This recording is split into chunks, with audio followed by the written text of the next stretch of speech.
up to that myth? Or did you, when you first came out of prison, because people looked at you as though you were not even real? There you were. Nobody even knew, because your photos were banned. Nobody even knew what to expect you would look like. And so did you find that difficult to live up to whatever that was created?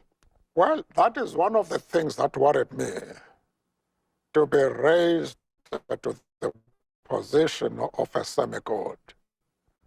Because then you are no longer a human being. Right.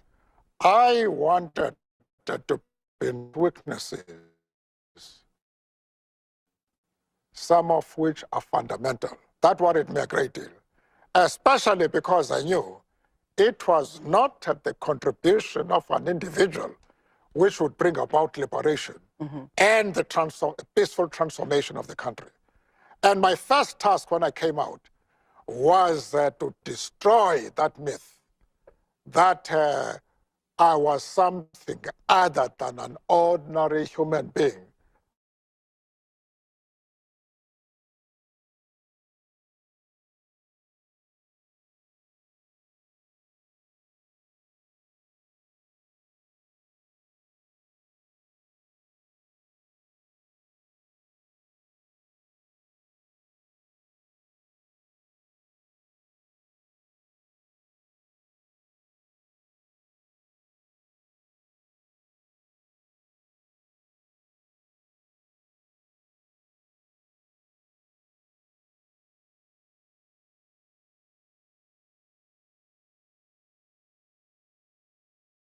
Chancellor called a panel, let them sit, and they had a meeting in Senate. The boy came, he presented, they showed him his question, his answer sheet, and he got number 2, he got it correct, number 3, correct, number 4, correct, number 5, correct, number 6, correct, number 7, he even did number 8. How come he got failure inside? People in life forget the instruction. Your ignorance to the instruction of life does not exonerate you from the punishment.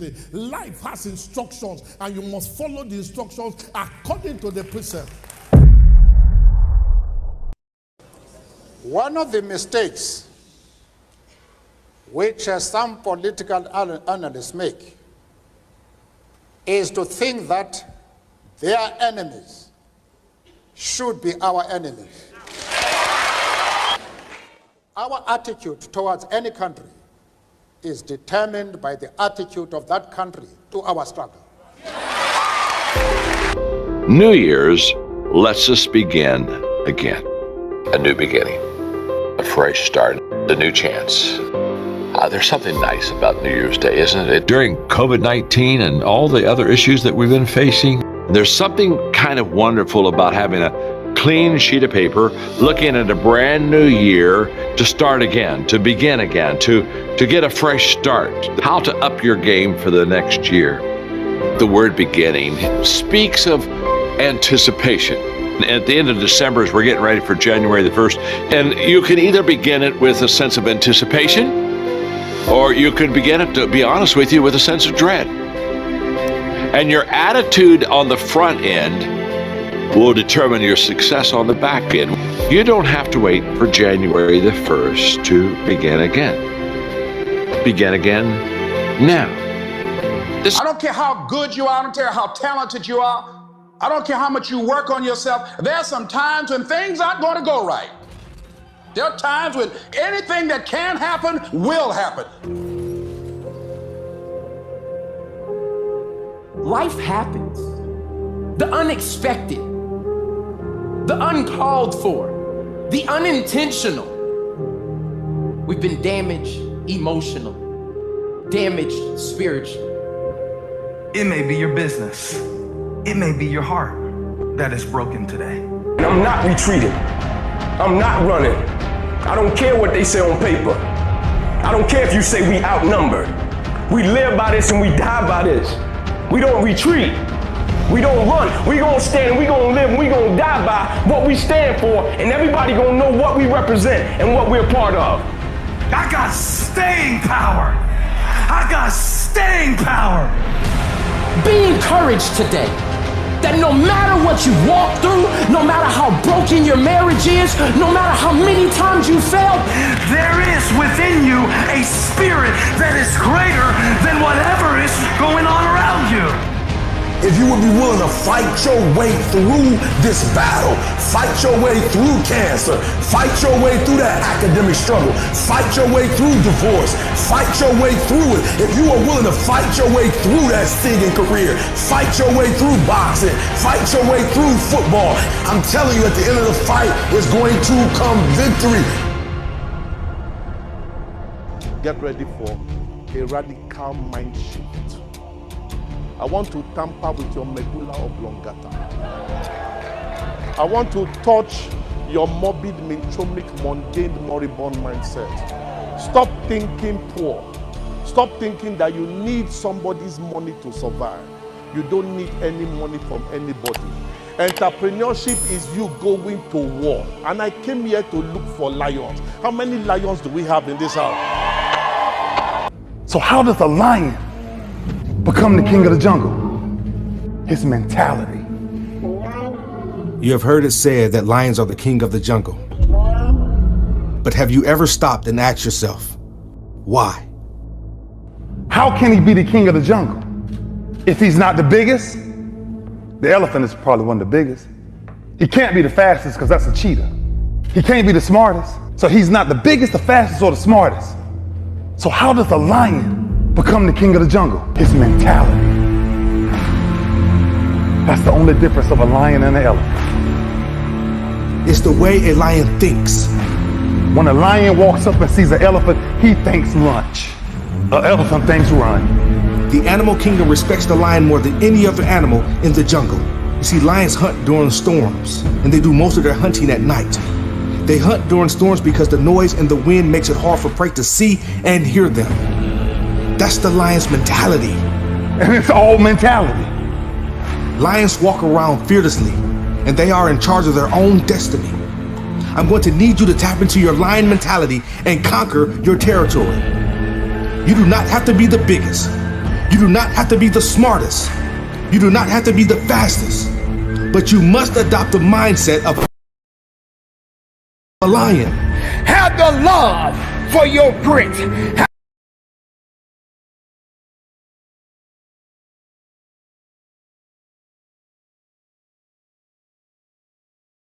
Fearless courage, bravery, leadership, never willing to surrender, and will fight unto death.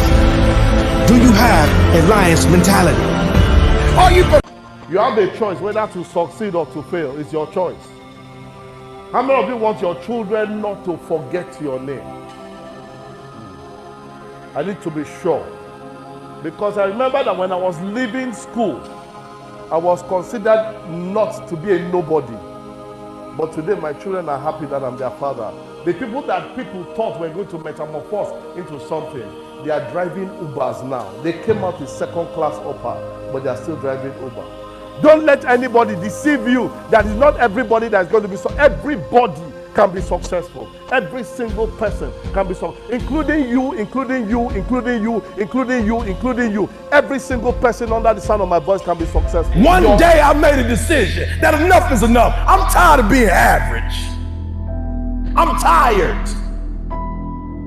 And conquer your territory.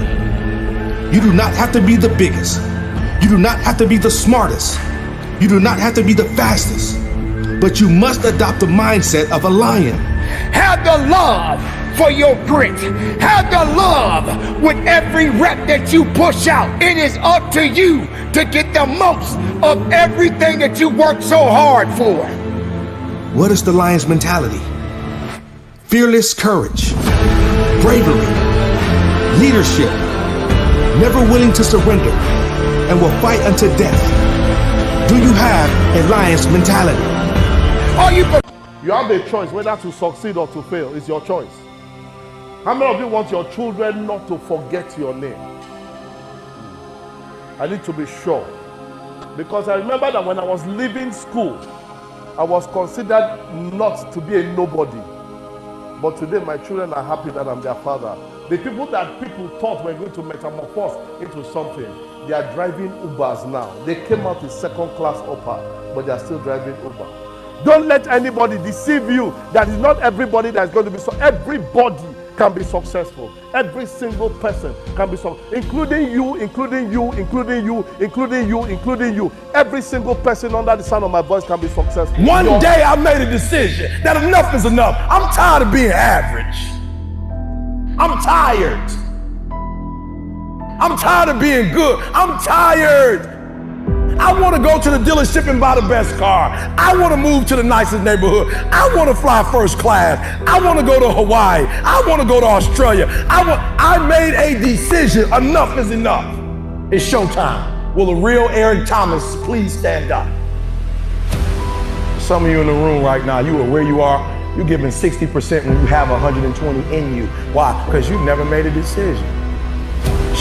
Those of you in this room, you already there. Your problem is there's some stuff you don't want to give up to go on. You're talented. You just don't want to give up sleep. Listen to me, pound for pound, any agent in the room, pound for pound, motivational speaker, pound for pound, entrepreneur, pound for pound, athlete, pound for pound, weightlifter, pound for pound, whatever you do, I guarantee you when you do it, nobody can do it like you do it. The problem is you don't hardly do it. You love sleep too much. You love that alcohol too much. You love that substance too much. You love that vice too much. There's something that you love more than yourself, than your dreams, than your goals. Watch what happens when you have a goal that only has 2 reasons. See how long that lasts. Watch a goal that has 50 reasons and see how. There's somebody called me the other day on an interview, stupid question. E.T., what do you feel like on the days that you don't feel like? I said, ask the question again, please. Well, what do you do on the days that you don't feel like? So I'm gonna be honest with you, I'm way past that. Every day I feel like. Every day I feel like eating. Every day I feel like giving my wife the best life. Every day I feel like driving in a nice car. Every day I feel like flying first class. Every single day of my life, I feel like giving 100%. Every single day. Somebody said yesterday, E.T., you gave 120. What you gonna do tomorrow? I said, I don't know. Give 140. I don't know, but I don't have days where I don't feel like it. Why? Because I'm counting on me. My wife's counting on me. I don't have days to waste. No more 50%, no more. No more 70%, no more. I want us at 85 and climbing. Truth be told, every champion has felt it. And has felt it. Every king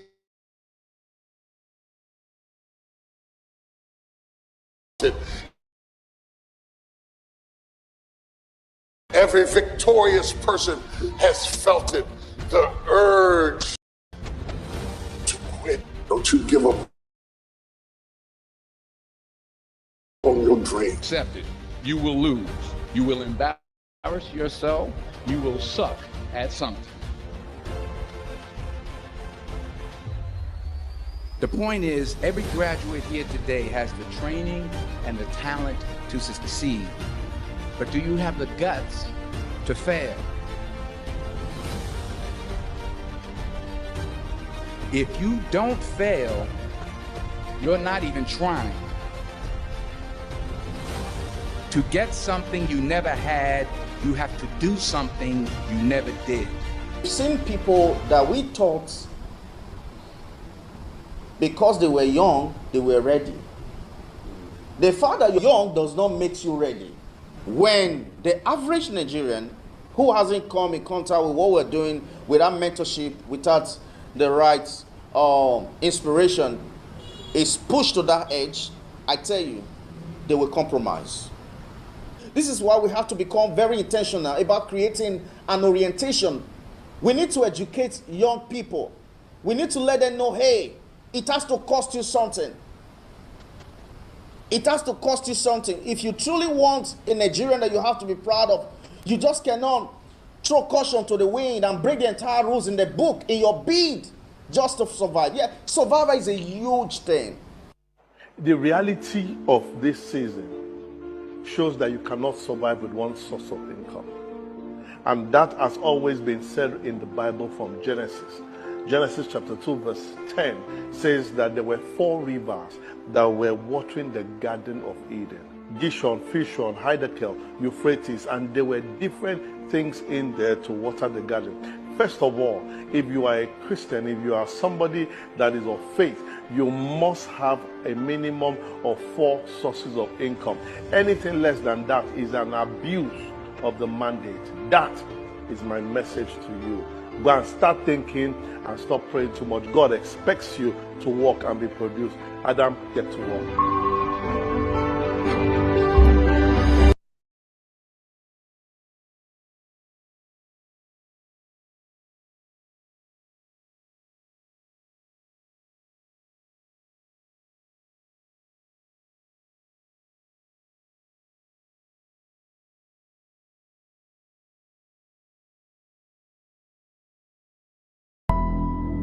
I'm tired of being good. I'm tired.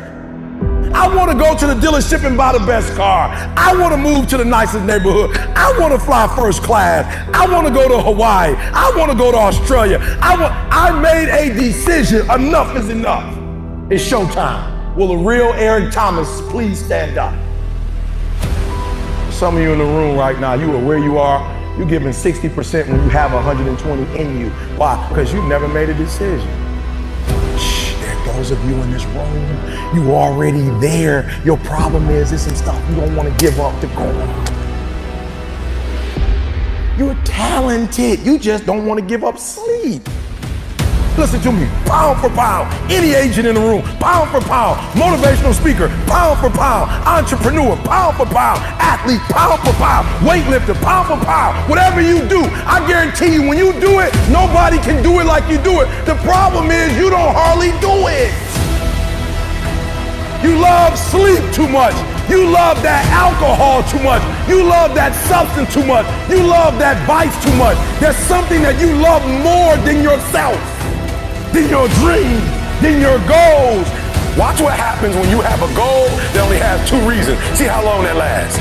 Watch a goal that has 50 reasons and see how. There's somebody called me the other day on an interview, stupid question. E.T., what do you feel like on the days that you don't feel like? I said, ask the question again, please. What do you do on the days that you don't feel like? So I'm gonna be honest with you, I'm way past that. Every day I feel like. Every day I feel like eating. Every day I feel like giving my wife the best life. Every day I feel like driving in a nice car. Every day I feel like flying first class. Every single day of my life, I feel like giving 100%. Every single day. Somebody said yesterday, E.T., you gave 120. What you gonna do tomorrow? I said, I don't know. Give 140. I don't know, but I don't have days where I don't feel like it. Why? Because I'm counting on me. My wife's counting on me. I don't have days to waste. No more 50%, no more. No more 70%, no more. I want us at 85 and climbing. Truth be told, every champion has felt it.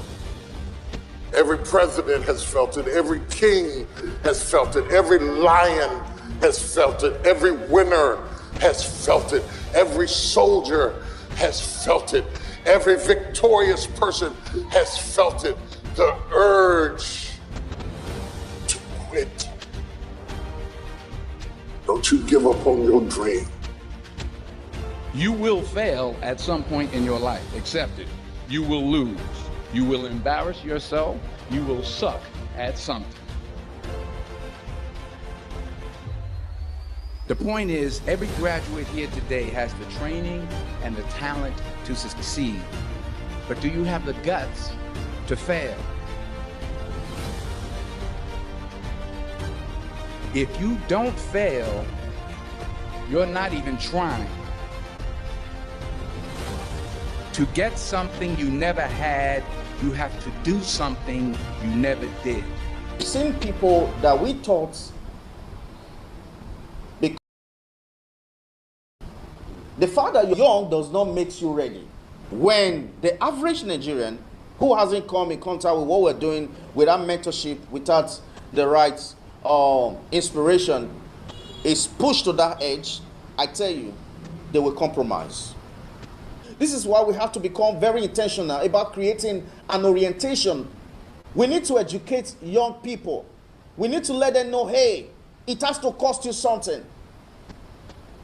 It has to cost you something. If you truly want a Nigerian that you have to be proud of, you just cannot throw caution to the wind and break the entire rules in the book in your bid just to survive. Yeah, survival is a huge thing. The reality of this season shows that you cannot survive with one source of income. And that has always been said in the Bible from Genesis. Genesis chapter 2 verse 10 says that there were 4 rivers that were watering the Garden of Eden. Gishon, Fishon, Hiddekel, Euphrates, and there were different things in there to water the garden. First of all, if you are a Christian, if you are somebody that is of faith, you must have a minimum of 4 sources of income. Anything less than that is an abuse of the mandate. That is my message to you. Go and start thinking and stop praying too much. God expects you to work and be produced. Adam, get to work.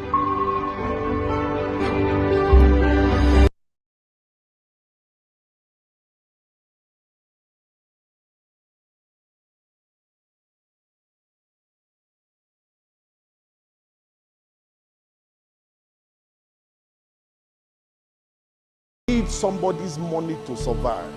You don't need any money from anybody.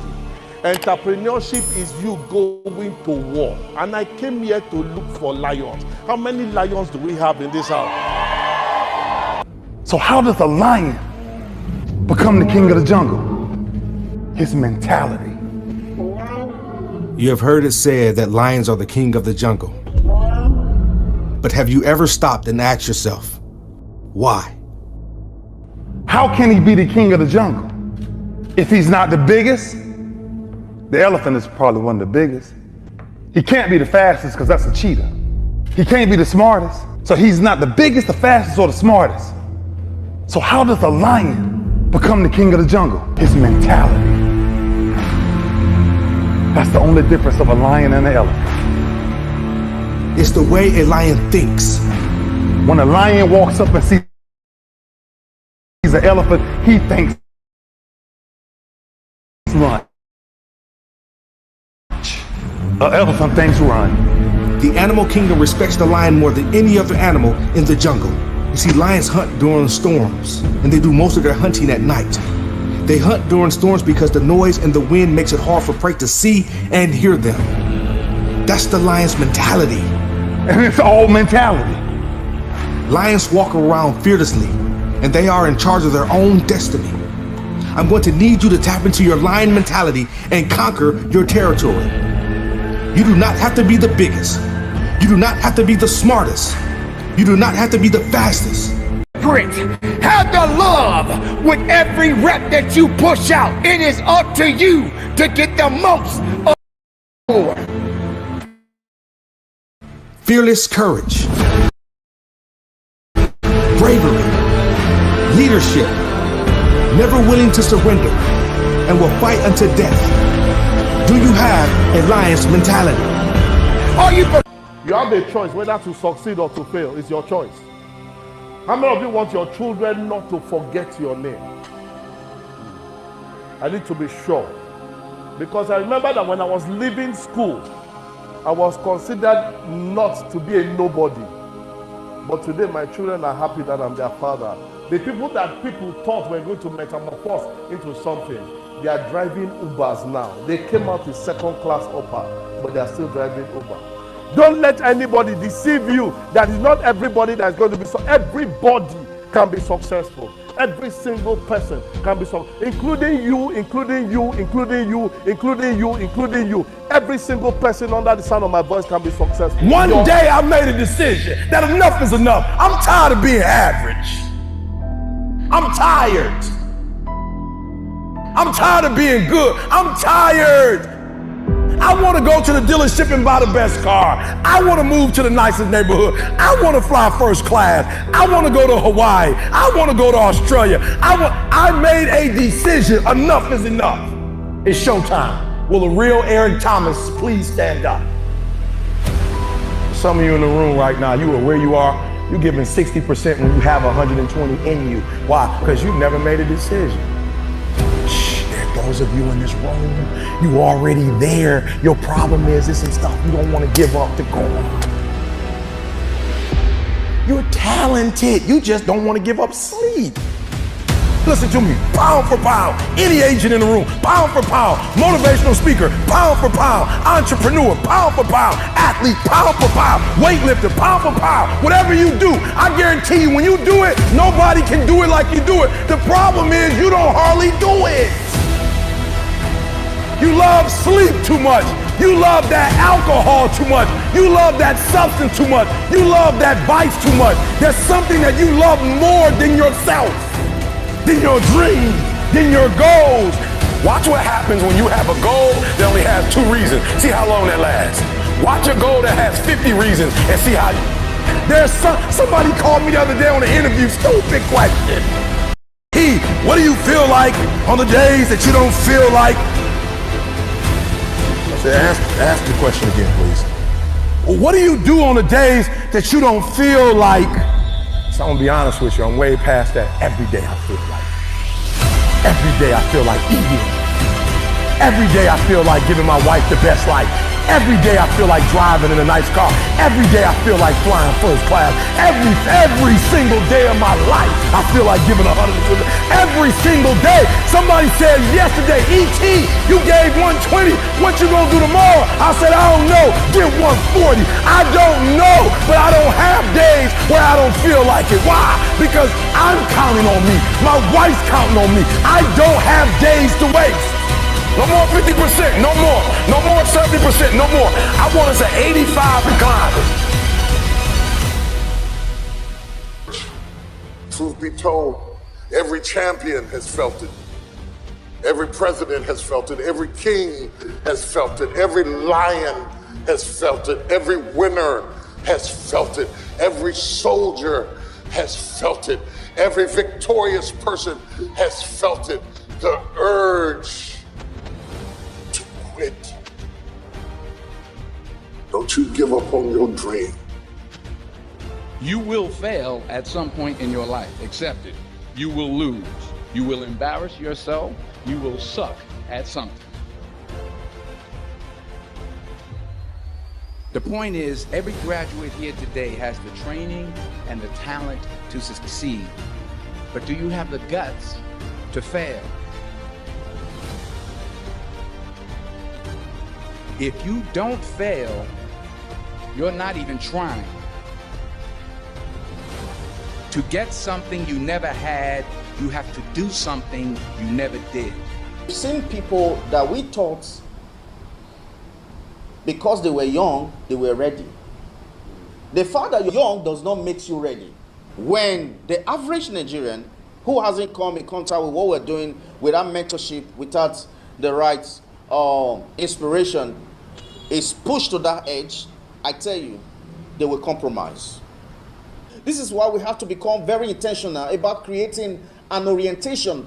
We need to educate young people. We need to let them know, hey, it has to cost you something. It has to cost you something. If you truly want a Nigerian that you have to be proud of, you just cannot throw caution to the wind and break the entire rules in the book in your bid just to survive. Yeah, survival is a huge thing. The reality of this season shows that you cannot survive with one source of income. And that has always been said in the Bible from Genesis.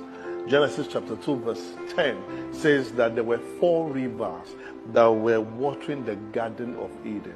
Gishon, Fishon, Hiddekel, Euphrates, and there were different things in there to water the garden. First of all, if you are a Christian, if you are somebody that is of faith, you must have a minimum of 4 sources of income. Anything less than that is an abuse of the mandate. That is my message to you. Go and start thinking and stop praying too much. God expects you to work and be produced. Adam, get to work.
obviously you're doing is magical. How to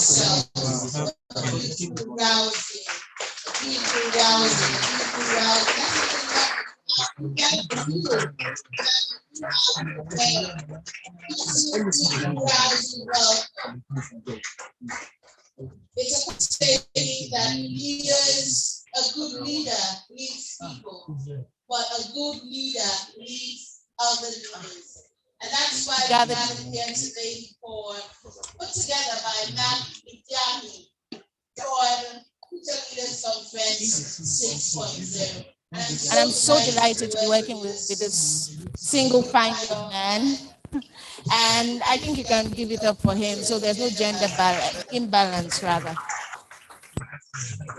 All right, thank you very, very much. So, like to move in this vision to the permanent site, as we say here in Nigeria. And as I said, we are behind schedule, so we'll be wrapping up a lot of things quickly. It will be proper to start this event with the national anthem. And we have people who are sound and strategy to lead us in the regard. So please, may we rise as the vocally chorale Nigeria guide us through the national anthem. If you are one of those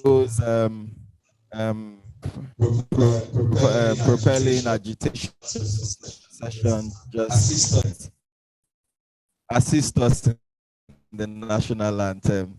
We're still one. We're still one, and we'll remain one. But that's a discussion. Nigeria, do your magic. Thank you.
Thank you very, very much. Thank you.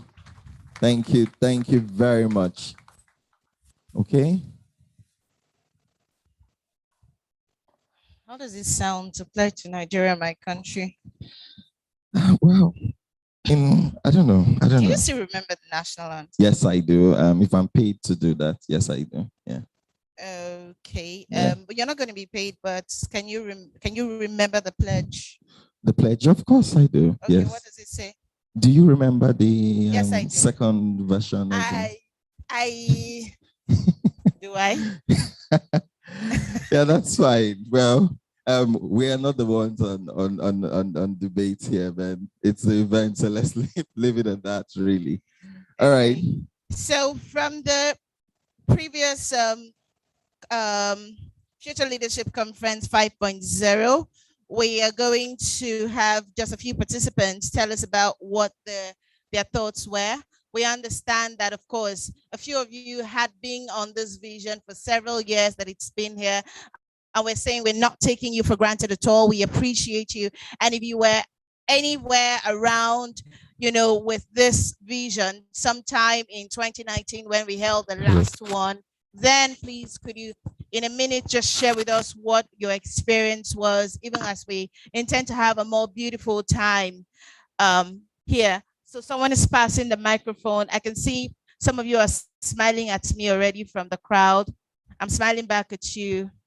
Yeah, so really, as she said, we believe some of you have been at previous editions, perhaps one or two. This is 6.0. Yes. So we've done this over and over again. 6th edition, very awesome. So please, we just want you to help us with a bit of recount what your experience was at the Future Leadership Conference or the Future Leadership event 2019. I understand that in 2019 we had to go all the way to the prisons to be able to empower most of those at the prisons. So we're asking, is there anyone who's been there, one or two persons? Can you share your experience with us? Yeah, I can see her. Perhaps let me go down and do this. Okay. Yeah. Okay, so we just have about 59 so you can seconds. Give your we name. have a lady going first. Yeah, like 30 seconds, max 1 minute. Your name, designation, and what's has your experience been at previous editions? Thank you. So while she's on it, we're expecting that another person, maybe a man, we'll take a man, and then we'll take one more person, and then we move to the next item. What was your experience like, sis? Okay, Stella is my name. I'm fondly called Prolific Stella. 2019, I was right here, and it was really awesome. Dr. Obonking was one of those that spoke at the event, and he really, talked about you having extra source of income, and had really, put me on track. And up now, I'm yet to recover from that. Just like what he said you just one source of income. You want to scale. Okay, so why is the microphone going off at the money part? We like the money part. Could you say that again? Okay, so you want me to repeat? Yes. What I said? Okay, so he said you can't survive on one source of income. If you really want to thrive, if you really want to scale in this present economy, that you must have at least 4 sources of income or more. So I'm yet to recover from that. And that has really scaled my business, my brand, my career. I mean, that's a good place to put your hands together for, especially if you have like 2 sources of income already. Thank God I'm single. We'll talk, my dear. We'll talk. Yeah, so please, is there any other previous participants that has been a man, if possible? Let's take a man now. Yeah, please share. It's part of what we're doing here, confidence building. We want you to be able to speak out. Your words create your world. Okay, so please. Even if you were not at the 2019, if you were there at the 2018, 2017. Okay. Anyone? No, there's someone here. I know. There is. Let's take a man. Or a lady. Okay. Okay. Anyone? Were you? Okay, I know the protocol. We have someone, because you're part of the event. So let's see. Were you at any of the previous editions? What are we not talking about? What has your experience been? Were you a protocol there? Let's know, are you going up? Are you Are you where you need to be? Are you you feel me? Yeah, so because that's service. So which of the editions have you been in? What growth, what impact, what's the knowledge gotten, and how has it been thus far? Good morning, everyone. I'm Justin. I was here in 2018 for Future Leadership Conference. It was You were here in what year, sir? in 2018. 2018. Yes, it was really awesome. I learned a great deal. I met great speakers, men like late great King, a blessed memory. I met great men like Desmond Oyakilome and many other speakers that, said many great things that really affected our lives. And me in particularly, yes, very well. I learned a great deal. So it was a wonderful experience. And on that particular year, my mind about Nigeria changed. We are the members of the country. This is the only country we have. We don't have any other country. So we all have to put a hand on the deck and make sure that our country works. So that particular edition of this Future Leadership Conference really changed my mindset about Nigeria, that this is our country and we all need to make our country work. So thank you so much. Okay, that was looking like a speech already. Thank you so much, sir. All right, thank you. So we're moving to a new item.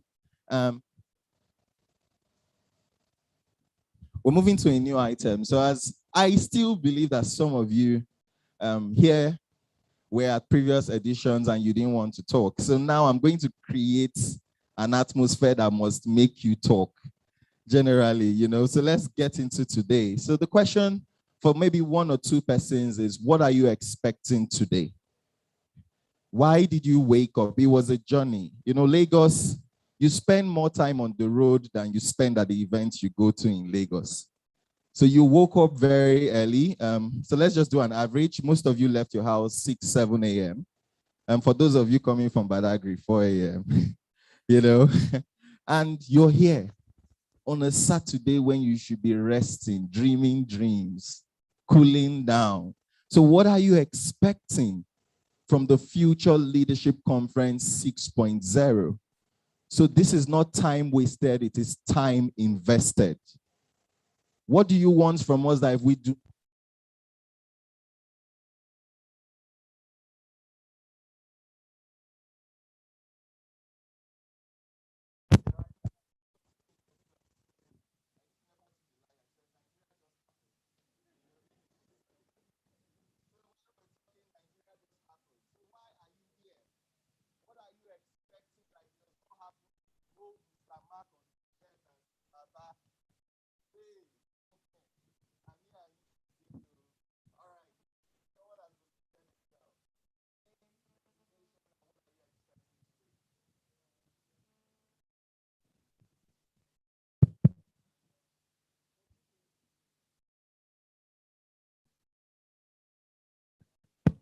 Hello. Okay. All right.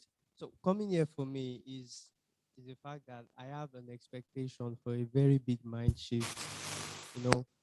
While the plays were going on idly, one of them mentioned something that if you've been doing something, you've been going at something and you want to obtain different results, it means that you need to find a way to do something differently. So I'm here for the difference. I'm here for the mind shift.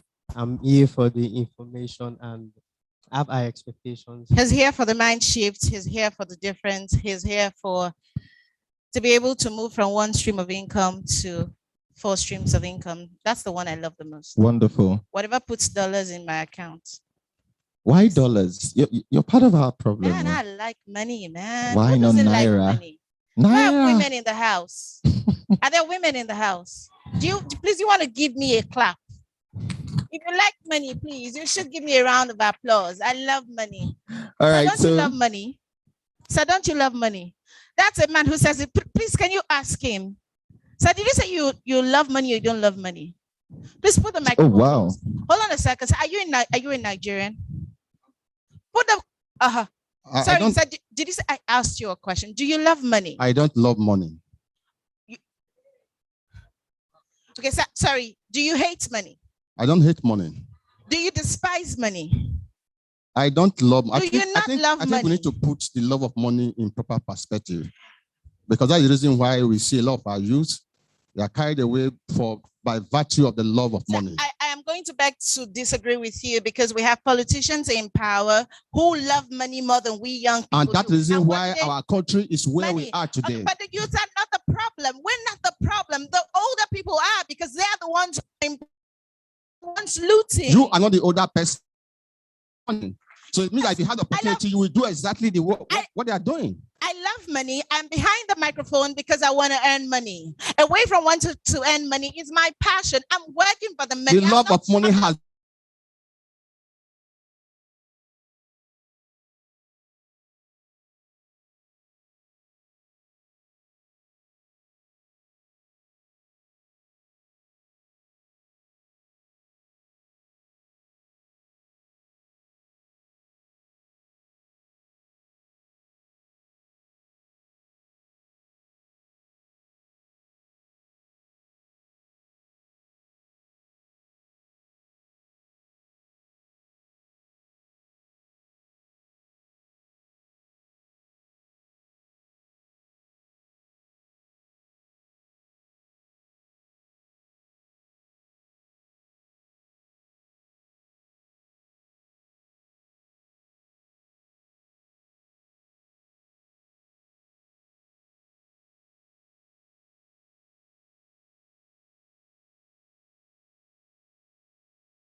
I'm a correctional officer.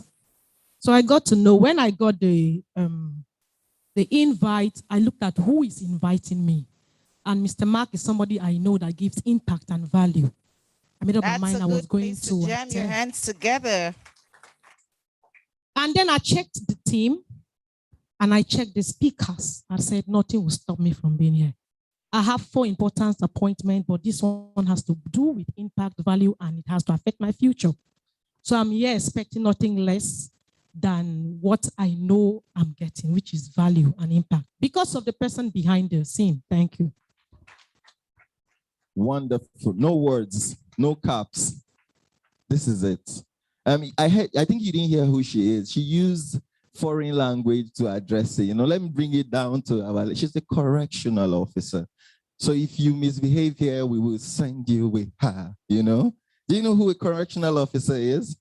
Yeah, there's space there for some people, you know, really. So, and we're very happy that she took out time for impact. So Mary, okay, we have one more person. Okay, so we have one more person. Where? I'm gonna let you go. All right, then we seal it up there. Thank you. The man in pink. Awesome. Name, designation, what you're expecting. My name is Divine. I'm an human resource practitioner. What I came here today to get is content. Content. I came here to acquire more value, prove myself, because the team itself is all about transformational leadership. So I came here to become a transformational leader, a leader with different mindset, different value system, and I believe that I will get what I want. Thank you. Okay, so Mary, let me and you seal this up. Mary, why are you here? What did you call?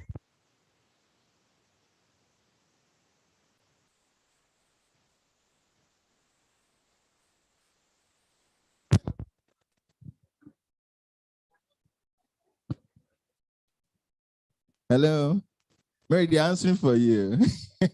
You said you came here for money. What did you come here for? Is it for impact or money? If you say that I came here for money, just put your hands up. The AC really, it's gradually becoming a challenge. Yeah. Sorry. If I came here for money, please put your hands up. I'm not coming for you. Okay, the guys on this side think I came for money. If you think I came here for passion, please put your hands up. No, I mean, could you boldly put your hands up? Okay, there are 5 people, including, I mean, if you know that I came here for passion, please put your hands up. What? Could you be bold about putting your hands up? No one is going to come for you. No one is coming for you. If I came here for money, please put your for passion, put your hands up. Okay, so money. Where are the money people? So you need to look at what's going on. Where are the money people? Where are the money people? Look now, you need to be a witness. Geoffrey, are you my witness? I'm with you. So passion, guys. I came here. I came here because even if you don't pay me, I'ma do this. Honestly, I'm a TV news reporter. I would do it even if you don't pay me. I would do it hungry. I'll do it without a salary. I'll do it because I love the job that I do. It's the passion that is paying me. But do I love the pay? Oh yeah, man. I do. All right. So as I told you, she's the boss lady. And let me just conclude. I am here for contribution. I simply came to contribute and I will not be paid. She's the boss. You know, really, it's a form of volunteering for me. As I told you, I do this part-time. Law is my first love, business, second love, talking, third love. And so I'm just here to contribute to nation building. Your quota, you know that thing. Oh, yes. Yes, I am. But we have about 200 million Nigerians, and everybody has been contributing their quota. When would this our baskets full? Okay, now the challenge we have is your contribution needs to be intentional. It needs to be strategic. It needs to have a direction. So you need to find a space and contribute. If you're contributing through the media and you're consistent at it. Yes, but some people today, they contribute a little in humanitarian resources, tomorrow, politics. So excuse me, guys. Is it not somebody that has eaten that'll be able to contribute their quota? True or false? True or false? True or false? False. True or false? It depends. Better talk well. True or false? It depends. True or false? True or false? Huh? Well, it's not a battle, so we're just here to contribute. I remember I was the compare here at the third, like 3 years ago, a bit slimmer then. I'm working on it now. Of course. You know, generally we need to hit the gym. You know, so the growth is happening. Okay, so my point, Geoffrey, is, are we ready? Are we ready? Okay, my point, Geoffrey, is that whilst as the citizens we're trying to give our best to the nation should be able to, you know, value the quota that we are contributing and then be able to, you know, I mean, treat us better. I mean, we have a Nigeria where there's never been a high rate of unemployment as it is right now. Sure. We have Nigeria is currently the poverty capital of the world, and these are indices that we're not smiling with. These are things that they're just not safe for anybody. Okay, well, I agree with you on that. Chinua Achebe says everything rises and falls on leadership. And sincerely, if we get it right on the leadership angle, sometimes the followers will just align. The challenge we have in Nigeria, most of us have heard about social amenities, right? There's a reason why there's the word basic in front of it. It's called basic social amenities. The operating word there is basic. I'm telling you, this is my own mindset. It's called basic for a reason. Water should be basic. Infrastructure should be basic. But is education, it basic? no. So yes, the nation has failed us. So until the nation is able to do those things, certain potentials will not fly. And that's why you see some people, just a change of location, they begin to blossom. How many of you have friends who just relocated abroad and in 9 months, they look like what they should be? You know, they're just a change of location. I think that if somebody like you travels abroad, the gym won't help you. It won't help me. It will not help you. Why? Because you're going to blow. No. We'll find a way around. So that's the thing. So really, the nation needs to provide basic social amenities and enabling environment for ideas and its citizens to thrive. But let's leave it at that. We have speakers who will be giving us the solutions, giving us implementations talking truth to power. But most importantly, they will be very practical. Most of us have gone for conferences and events. At the end of it, you have filled up your notes, but you cannot implement anything. It reminds me of one governor in, I think it's Cross River, you know, budget of blush and bliss, budget of kleprotorchic sakatic, budget of this year's budget. Who knows the name of this year's budget? Sorry? You'll find it online, you know? So, but these speakers will keep it very simple and we can implement these ideas. But before the speakers, Mary is going to be introducing someone. He's the forerunner. He gave us the platform. He sowed the seed that has germinated fruits. And let me leave it at that. Thank you. Ladies and gentlemen, I like to speak all of the grammar that I know, but I think that it will be needless. Except that you want me to speak, then I'll just be a little more correct and posh with my English language. Do you want me to? Do you want me to? Okay, so ladies and gentlemen, that's a good place to get yourselves ready and get your hearts ready as we are going to be making welcome a man who's been able to bring you here, a man who's been able to bring me here, a man who's organized the Future Leadership Conference for over 5 years. This is 6.0. A man who thinks that Nigeria can get better. A man who thinks that Nigeria will get better is not a cliche. A man who thinks that you are just not able to reach all of your potentials, but a man who thinks that you can put work into reaching out to all of your potentials. Ladies and gentlemen, he started off the Future Leadership Conference 6 years ago, and with all of the challenges he's faced, he has not backed down. Ladies and gentlemen, if you will not be sitting, if you please be upstanding, and if your hands can get busy for me, I'd appreciate it as I make welcome to this podium the convener of the Future Leadership Conference. If you're not jamming your hands, you're totally wrong. As I make welcome the convener of the Future Leadership Conference, Mr. Mac Ediahi. Thank you so very much. Please, you may be seated. I greatly appreciate. We don't show. I'm so excited. I'm so excited to be here and to see all of you. This year's edition of Future Leadership Conference has turned out to be a platform for questioning and providing positive response to the plaguing leadership problem in Nigeria. The fact about Nigeria's failed leadership has begun to echo more than ever. The quest and passion to have a leadership thought system is hitting so hard that we cannot afford to pretend about its reality.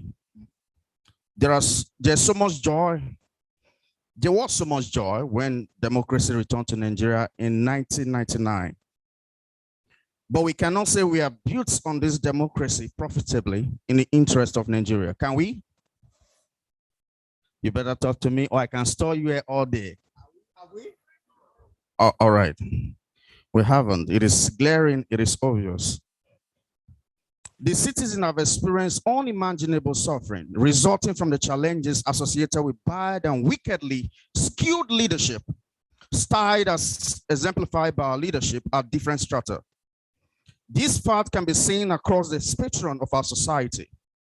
I remember the first meeting our team had to discuss about this year's edition of Future Leadership Conference. We were looking at a possible theme for this conference, and everyone agreed that a discussion on leadership challenges in Nigeria would be appropriate. We have always had leadership in Nigeria, but unfortunately, it has been self-serving and a driver for life-threatening corruption. We see a new horizon. In spite of Nigerians' failed leadership, are seen in major fails of our national life. We cannot continue to blame everyone or anyone for these failures as a nation, but rather let's take up the responsibility in bettering the nation and ensuring that transformational leaders become the gatekeepers of our nation.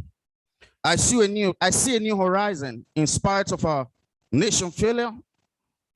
Though my position about Nigeria being able to work again in our collective interest sound very ridiculous and unbelievable. It is even more worrisome when one considers the obvious high level of insecurity banditry, killing. But it is time to take responsibility for our collective aspiration as a nation. Being pessimistic and indulging in unending complaint about what we're presently going through in this nation will not cut it. I believe strongly that we can institute the right model of leadership on our country. We have never seen lack, or rather, we have never had lack of both human and natural resources. Rather, our albatross has been bad leadership. If we are able to holistically address the issue of leadership in Nigeria, then taking our rightful place among the Committee of Nations will be a reality.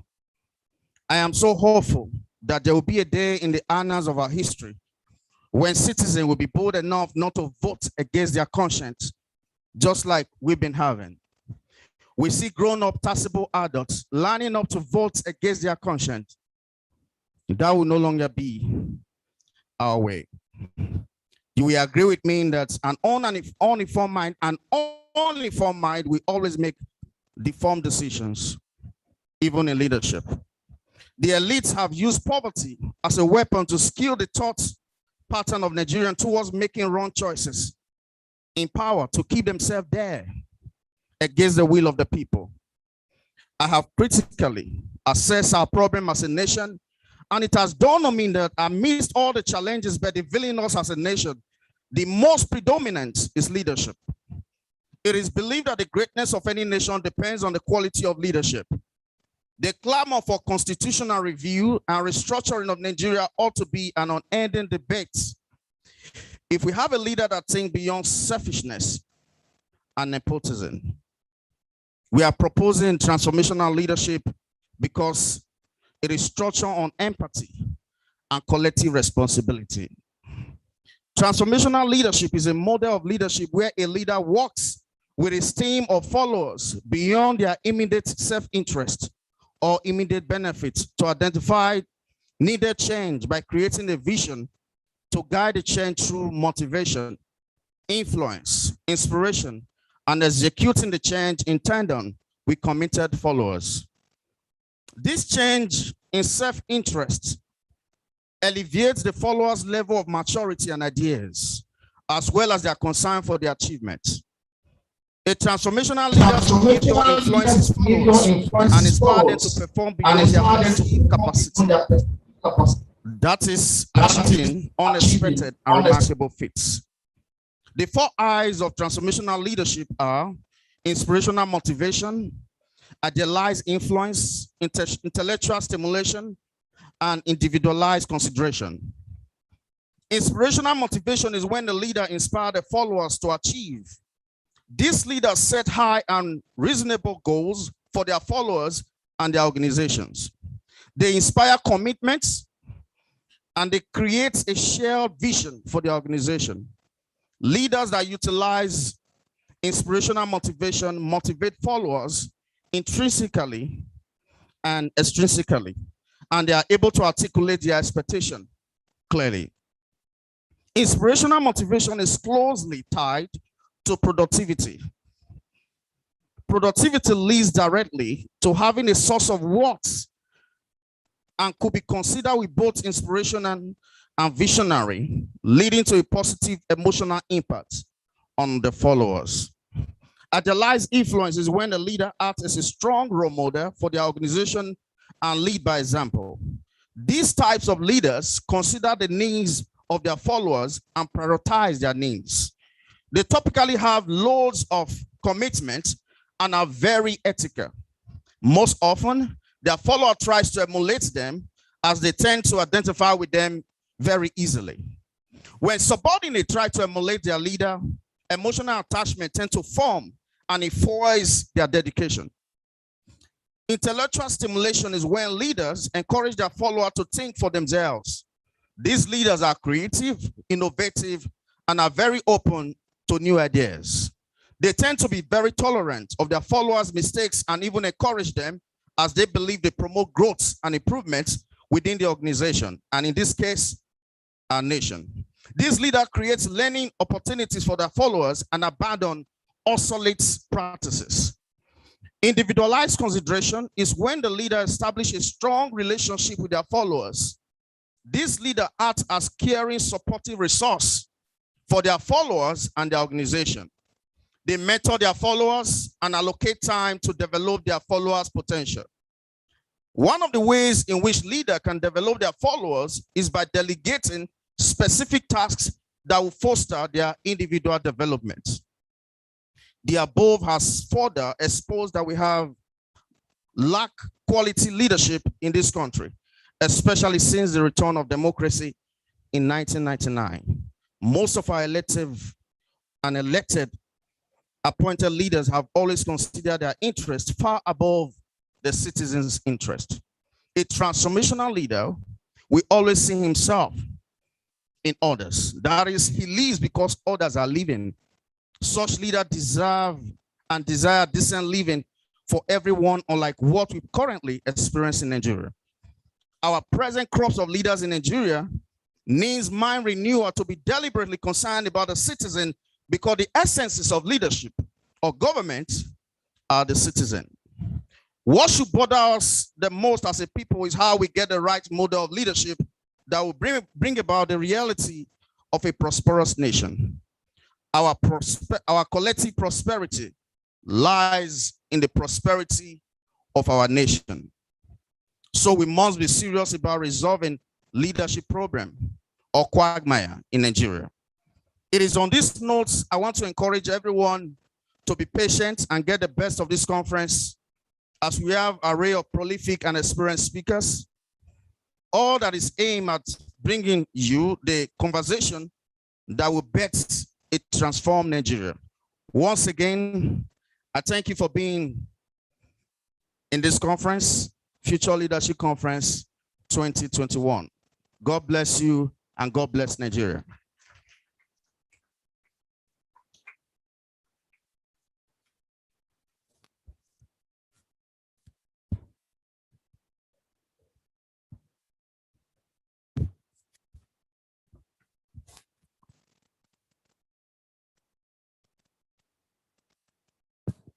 Thank you once again to our convener who has opened the floor for impact.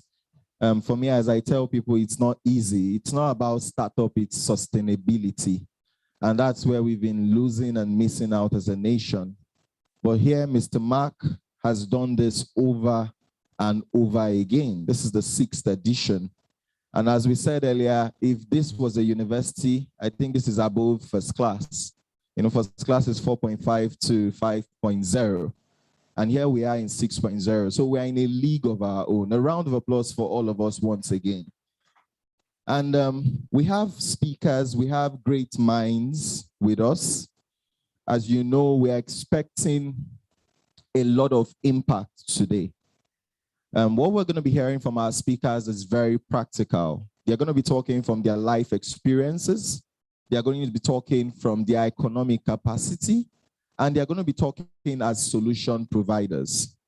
Just to give you an array of the speakers we're expecting, and I would like to also add at this juncture that this event is a hybrid event. What I mean by that is that some of our speakers will be joining us on the platform of technology. We have speakers who are even outside the country and will be engaging with us via Zoom, amongst others.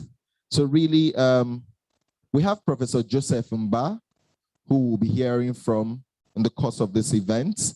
We have our mother. How many of us know Mr. Ubon King of blessed memory? Wow, wonderful. Yes. I can never describe Ubon King as late, Mr. Ubon King. He's not late. He can't even be late because he's a living legend and his impact is with us. In fact, Mr. Mark is a direct beneficiary of the unction to function from Mr. King. And talking to us today is also his wife, Ambassador Evie King.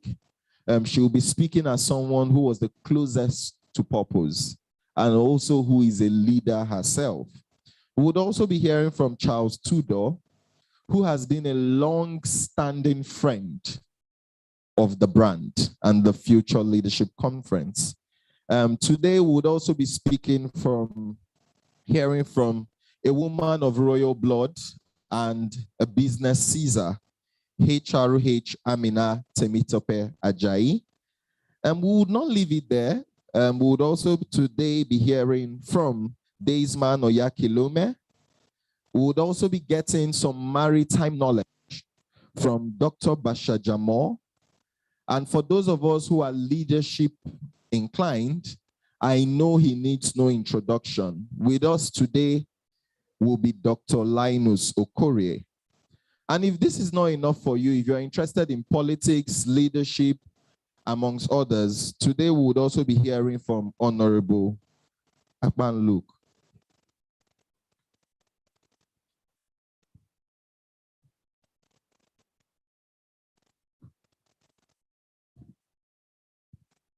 So we'll be hearing from Mr. Luke.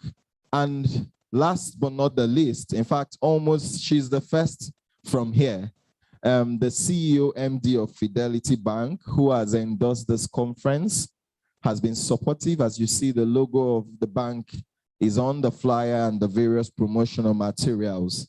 No other person but Nneka Ikpe will be speaking to us today. So at this point, we just want to engage. And we can see that we have certain VIPs with us in the hall. And we would want to hear from them because some of the VIPs we have here in the hall are not slated as speakers. Some will fit in as panelists. Some are here because of the impact their brand has made on this conference. But we would want to hear from them, you know, their own discussions, their own thoughts, their own perspective as to how we can solve the issues that are abound in the nation. Some of them are also here brand-wise, representing their brands, and would also give them a little bit of time to talk about their brand and what they do. So, but what we promise you is we're going to keep it short as a lady's gown, but long enough to cover the subject matter. So, on that note, we have Mr. Laura. We have Laura Etema, who is a performing artist. You're very, very welcome. And with us here is also my learned colleague. I don't know if you came from Port Harcourt. Were you at Port Harcourt for the national conference? Oh, I just came back from that. So my learned colleague is also here representing the Honorable Luke, no other person but Gideon Edem Esquire. He's the author of Leadership in the Board. You're welcome. We also have with us Dr. Purpose. He's known as Dr. Purpose. So if it's not Purpose, leave him out of it. You must be heading somewhere that has value. So with us is no other person but Piriye Israel, who is the president of Treasures Edge, known as Dr. Purpose. You're very welcome. Thank you very much. We also have with us no other person but a teacher. And when we say teacher, we don't mean schooling students, a teacher in the affairs of life. You know, she's here with us and no other person but Joyce E. Uwalaka Henry, HOS Athens School. Thank you very, very much. Then we have our boss who we've engaged with. He's also a VVIP. And you can put an additional V at that end. No other person but Apostle Azemobo Gregory. He's the president and founder Azemobo Gregory Foundation. Thank you very much for joining us. Yes, and so many other persons are also here with us. We have people from AY Homes. I believe they are here with us. And we have Mr. Ezeri Christopher, who is a relationship manager from AY Homes. So thank you very much for the time. And we'll be getting to know more in that regard. So just generally, I'll be coming down just about 2 minutes because we do not know if we'll have more time for that before we open the floor for our core speakers. We want to hear from some of our VIPs who have introduced here, and then we take it up from there. Thank you.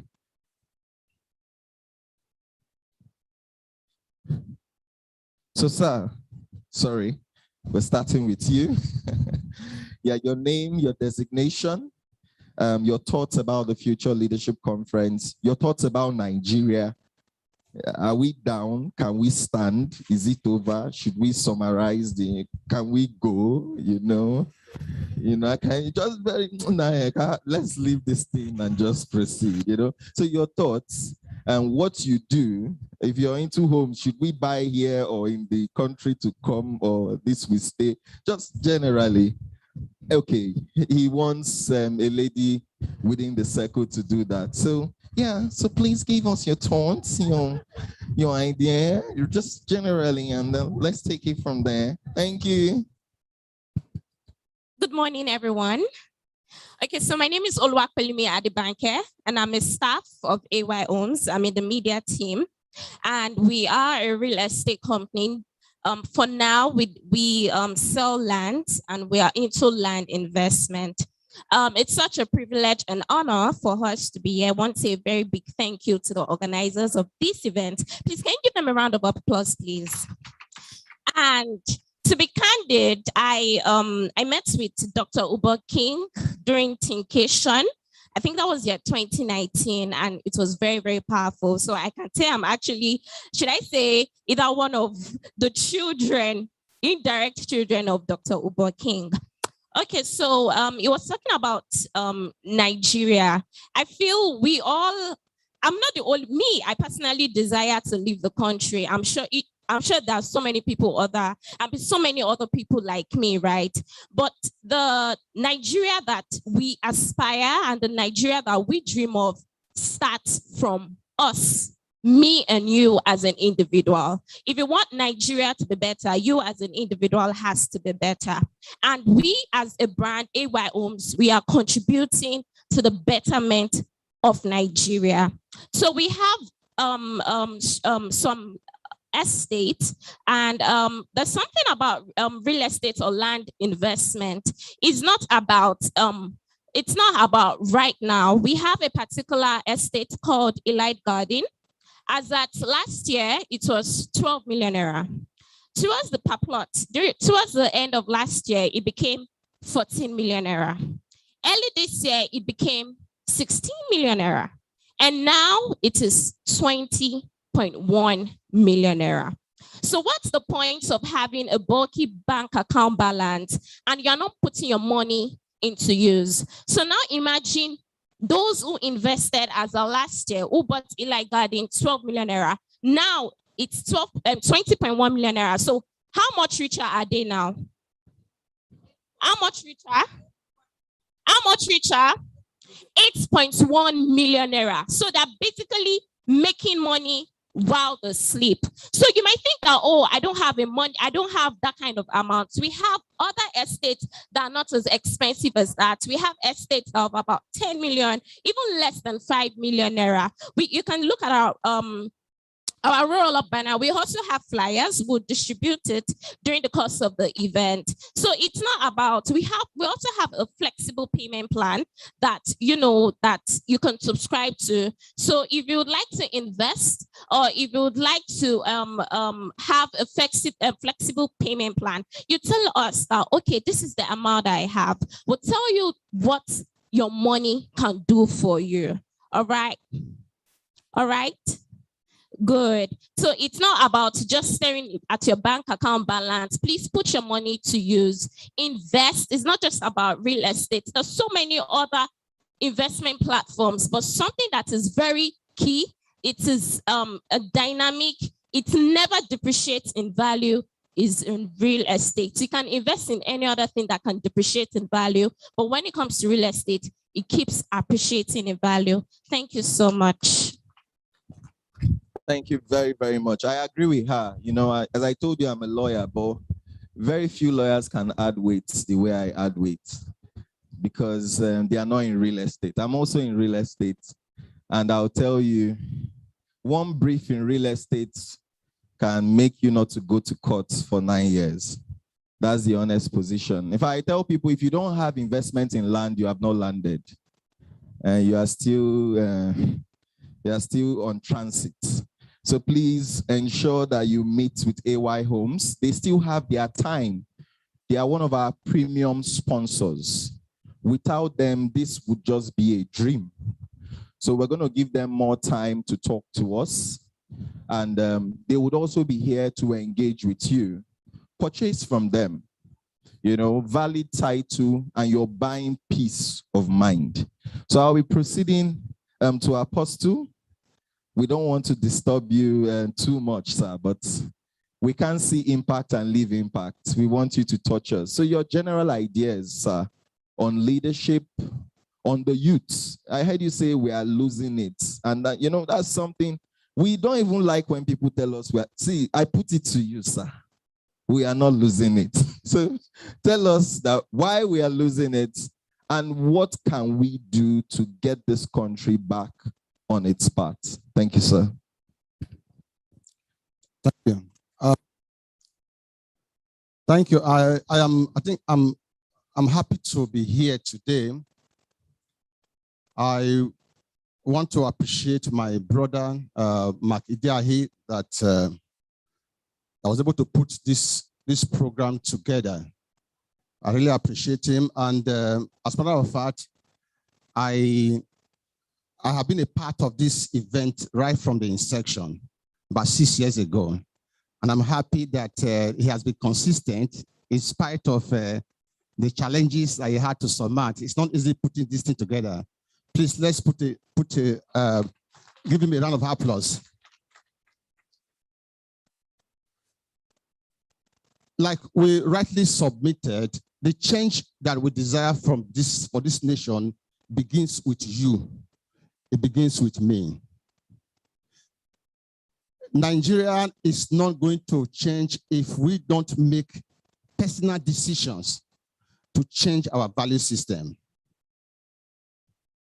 The problem that we have with this country is the problem of our value system.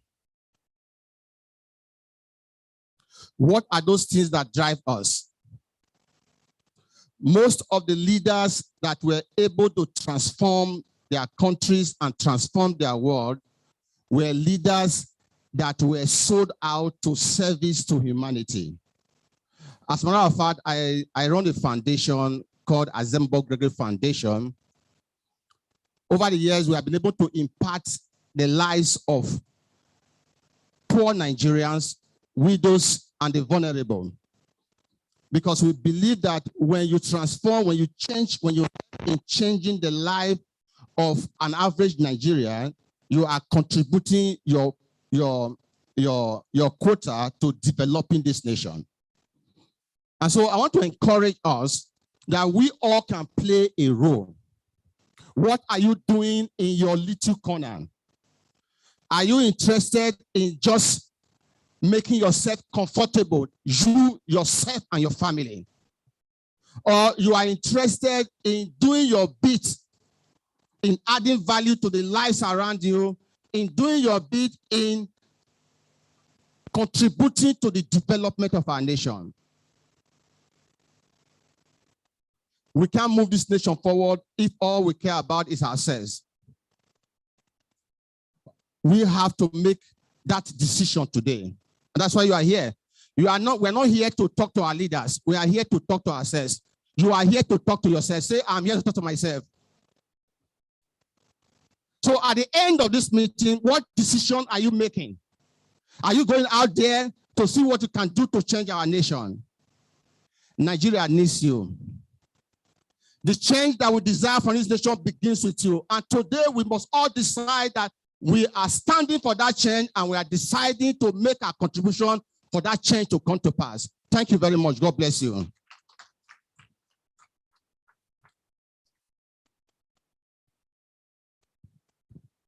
Change must come. Thank you very, very much, sir.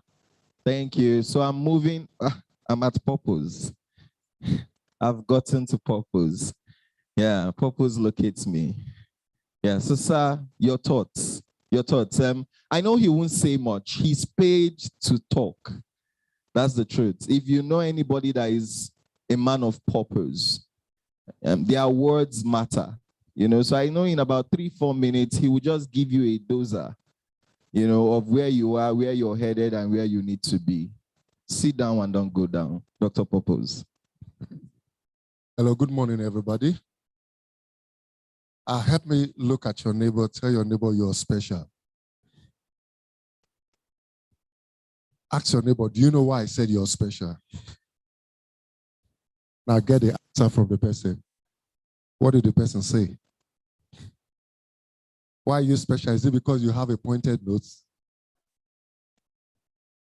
Is it because you have a certain way of smiling? Anyway, I do tell people something that for the fact that you can do something very well does not mean everybody can do it like you.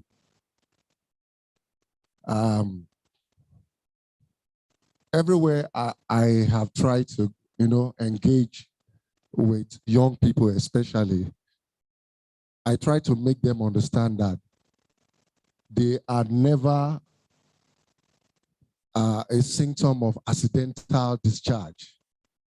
God took time to fashion you. You're a customized entity. Nobody can be like you. But first of all, I want to really appreciate the convener of this great vision. Please, can we celebrate Mr. Mark? I've known him for some time now, and I celebrate what he's doing. He's a great guy, and also solace in his mentor too. Like my brother said, I don't see him late. Bon King is a great guy. Is an inspiration to this generation. Some of you who have sat under his leadership will bear with that. That guy is people like him emerge in 500 years. He's a great guy. When he left, we knew this world lost a treasure. Okay. Wow, I'm almost tempted to say praise the Lord because I speak more in platforms like ministries and churches and all of this stuff. But I want to let you know something. Some years when I was coming, or I was, transiting, I went through different ups and downs that actually confiscated my life and also almost made me, cross to the other side. But it took the grace of God for me to be standing here today. Okay? And God told me that I'm going to deliver you from this because I want you to go and deliver the people I'm going to send you to because of what you are also coming out from. And I knew how I lived my life in the past. And so the summary of the whole thing is, God said, do you know why you went through what you went through? I said, no. He said, because you don't know why I created you. And there's this common saying that where there is lack of purpose, abuse is inevitable. How many of you have heard that cliche before? Yes. Like, for example, if I ask you, okay, how many of you, if you see somebody taking pressing iron, put it inside water to boil water for tea, what will you say about the person? What will come in your mind? You see somebody taking a pressing iron to boil water for tea, what will you say about the person? It's colo, eh? But you know that that's what most of us do to ourselves. One who lacks purpose is nothing but a suspended disaster that is going somewhere to happen. It's just a matter of time. You're a suspended disaster going somewhere to happen. Now, like I said something, if you see somebody putting iron inside water to boil tea, two things will happen. Number one, the iron will get spoiled, right? And that is to say, it will shorten the lifespan for which you're supposed to benefit from the purpose for which it was created, because you are abusing the purpose of this thing. Am I communicating? Am I communicating? All right. Then the second thing is that, okay, apart from the fact that you will shorten his lifespan, you will not enjoy or benefit the purpose for which it was created. Now, many of us, if we look at our life, we are not doing exactly what we are actually created for. And so when you use yourself to do the wrong thing, you know what do? You will not, that is what leads to frustration. You will not enjoy the purpose for which you were created. And so you'll be frustrated, you'll be depressed, and you'll be now thinking of committing suicide. I attempted committing suicide twice. I tried every means, but God said, no, I've loaded you so much in the inside to go and speak to your generation than for you to just end it here, because I was frustrated. Then the second thing is that, like I said, because the iron is being used for the wrong reason, you're shortening the lifespan, and that is why some people die before their time. If you look, some of us, if we look at our lives right now, you discover that you feel that the best thing that can happen to you now is for you to just jettison this world and go home. But help me look at your neighbor. Tell your neighbor, you are too loaded to be frustrated. Now, I tell people that it takes a frustrated person to frustrate the society. Some years back, I started an organization called the Treasure Edge. Treasure Edge is about helping individuals to discover the treasure that God has locked in the inside of them to fulfill purpose and establish relevance on earth. There is something that has been wired in the inside of you. I've engaged a lot of young people, and you know, the painful thing I discover about them, many of them thought that, okay, can I ask you this simple question I ask everywhere I go? How many of you want to be great in life? You want to be great in life? Okay. Now, if I ask you what's the definition of greatness, everybody will have different definition. The reason why you do what you do, the way you do, the way you're doing it, is because of your mentality about what you think is right. And that is why your mentality is your reality. Did you get that? Did you get that? Now, greatness is not a function of external attraction, but internal expression. God has locked so much in the inside of you.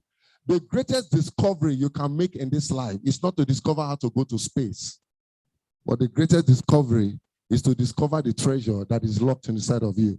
Sir, ma, the day you discover what is wired inside of you, until you know what you're wired for, you will never know what is wired for you. Help me tell your neighbor, until you know what you're wired for, you will never know what is wired for you. I will round up by saying, one of the most important ingredients about this statement I just made is when people ask me, because I have another platform where I talk a lot about relationship. People ask me, how do I get to know the right person so that I don't live a frustrated and abused life? Many of us today know that the rate at which we are experiencing divorce in our society is alarming in our dispensation now than the days of our parents. And the reason is because when you don't know who you are, you will never know what to attract to yourself. Okay? Until you discover purpose, please don't propose. Let me tell your neighbor, until you discover purpose, please don't propose. It's very simple, but it's a very powerful thing. If you don't discover who you are, God said, I will give you a helper. How will you know what fits into the garden that you've been called to solve? Ladies and gentlemen, I will round up by saying, the world will remember you for two things, but it depends on where you want to, which category you want to stand. The world will remember you either for the problem you created or the problem you solved. Let me ask your neighbor one more time. Are you a solver of problem? Thank you very much. Thank you. Thank you very, very much. Okay, we'll keep at that. We'll continue. So we've started already. So if you think we're waiting to start, you're wrong. If you think we will soon start, you're wrong. You are raised to power to wrong, like we have started. And I'm very happy that Impact has filled the room.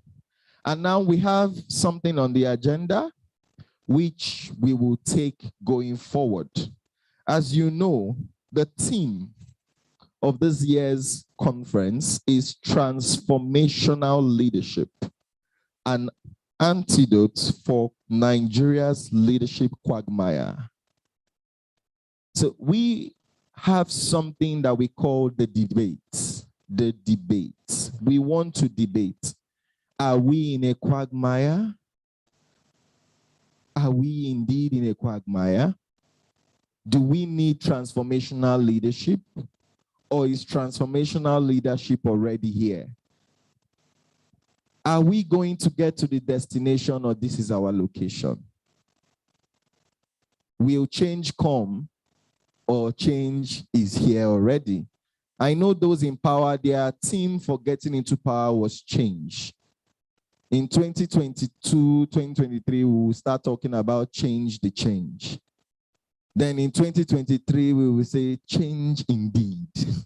Then 2027, why did you change? Then 2031, I don't, it has changed, So where are we headed? So we're creating a debate, and we did not want to tell you before you came here about the debate, so you don't go and over-prepare. And you start sounding like, I don't know what to call it, sounding like a produced song in a studio. We want it to come from your heart. If you're angered, be angered to greatness. Spit it out, fire down. Bring it, like, we want you to express yourself during these debates. And we want you to give your heart, your spirit, your soul during the debate, because we'll be learning from you. So you have two things here. You can either be like P2B, when you're debating, you're giving us facts and figures. Remember, even China in the Singapore, they are the number 3. Or you can be like Lai Muhammad, letting us, we have given children in the North food daily. Hospitals are built everywhere, So choose your battle, and be comfortable in your skin. Because the winner of this debate is going to receive a grand prize from the convener, exclusive mentorship. There's also going to be books for you, and there's a prize. I don't want to give you the last word. There's a prize, something for you. And it's going to be a very short debate. In less than 5 minutes, the debate will be done. So to join me to create this debate is no other person but Mary, my co-compare. Please join me while we create this challenge. And so what is the debate here? The debate is, who is our problem? The leader or the follower? Who is our problem? Because before we head to transformational leadership, we need to identify the problem. Is the problem the leader, or is the problem the follower? Is the problem them, or is the problem us? So a prelude, I need you to know that them were once us. It was from us that them came forth. I also need you to know that them say you are the problem. You say they are the problem. In fact, your problem is in Abuja. I heard PDP is doing convention now. They are convening on your problem. And you are here trying to create solution to their problem. So the debate has to start between me and you. Choose your battle. Who is our problem? Them. Us.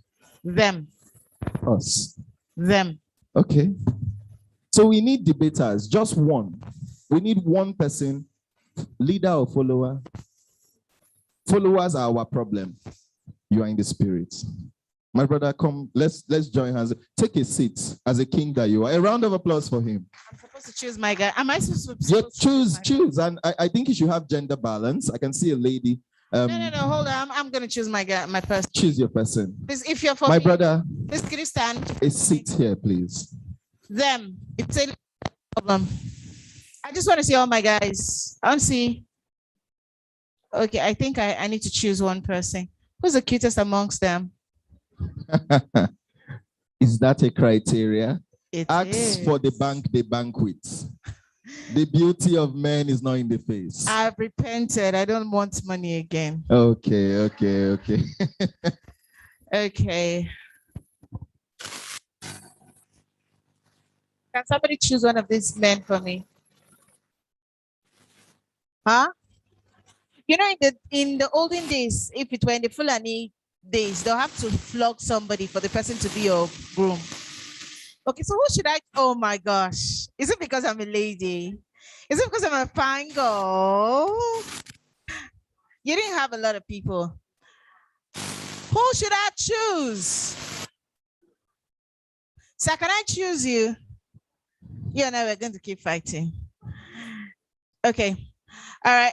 If I should go by dressing, maybe I should choose a guy on the eyeglass, but maybe I need to put up my eyeglass now. Sorry. Okay. All right. So I'm just going to choose. The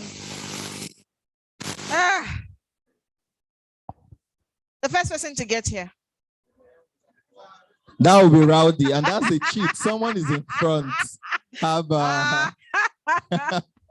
okay. You see, they are our problem. The challenge, that's the problem. Okay. The debate has ended before it starts. But go that side. Hold on a second. Yeah. Hold on. I'm a lady, right? I'm holding them. I have a right to choose what I want, right? Okay. So are you sure that you want me? Sir, you are with me. You love me too much that you are closer to me than her. So are you sure you want me? Okay. Are you sure you want me? Yes. Are you sure you want me? Why do I feel that I'm not going to win this debate with you?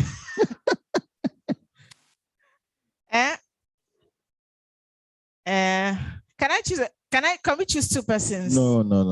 I should choose only one. One. The audience will still participate. Will still get their perspective before this. Okay. Okay. But all right. Let's go this way. I'm joining. Okay, so it's a very simple debate. As we said, who is our problem? We are of the view that the followers are the problem. They are of the view that the leaders are the problem. And we've given a prelude. You know, Chinua Achebe says, yes, everything rises and falls on leadership. Mr. Mark here says that you are a leader. Leadership starts from you, in you, with you. You know, leadership is not an office. It's not a designation. It's not a platform.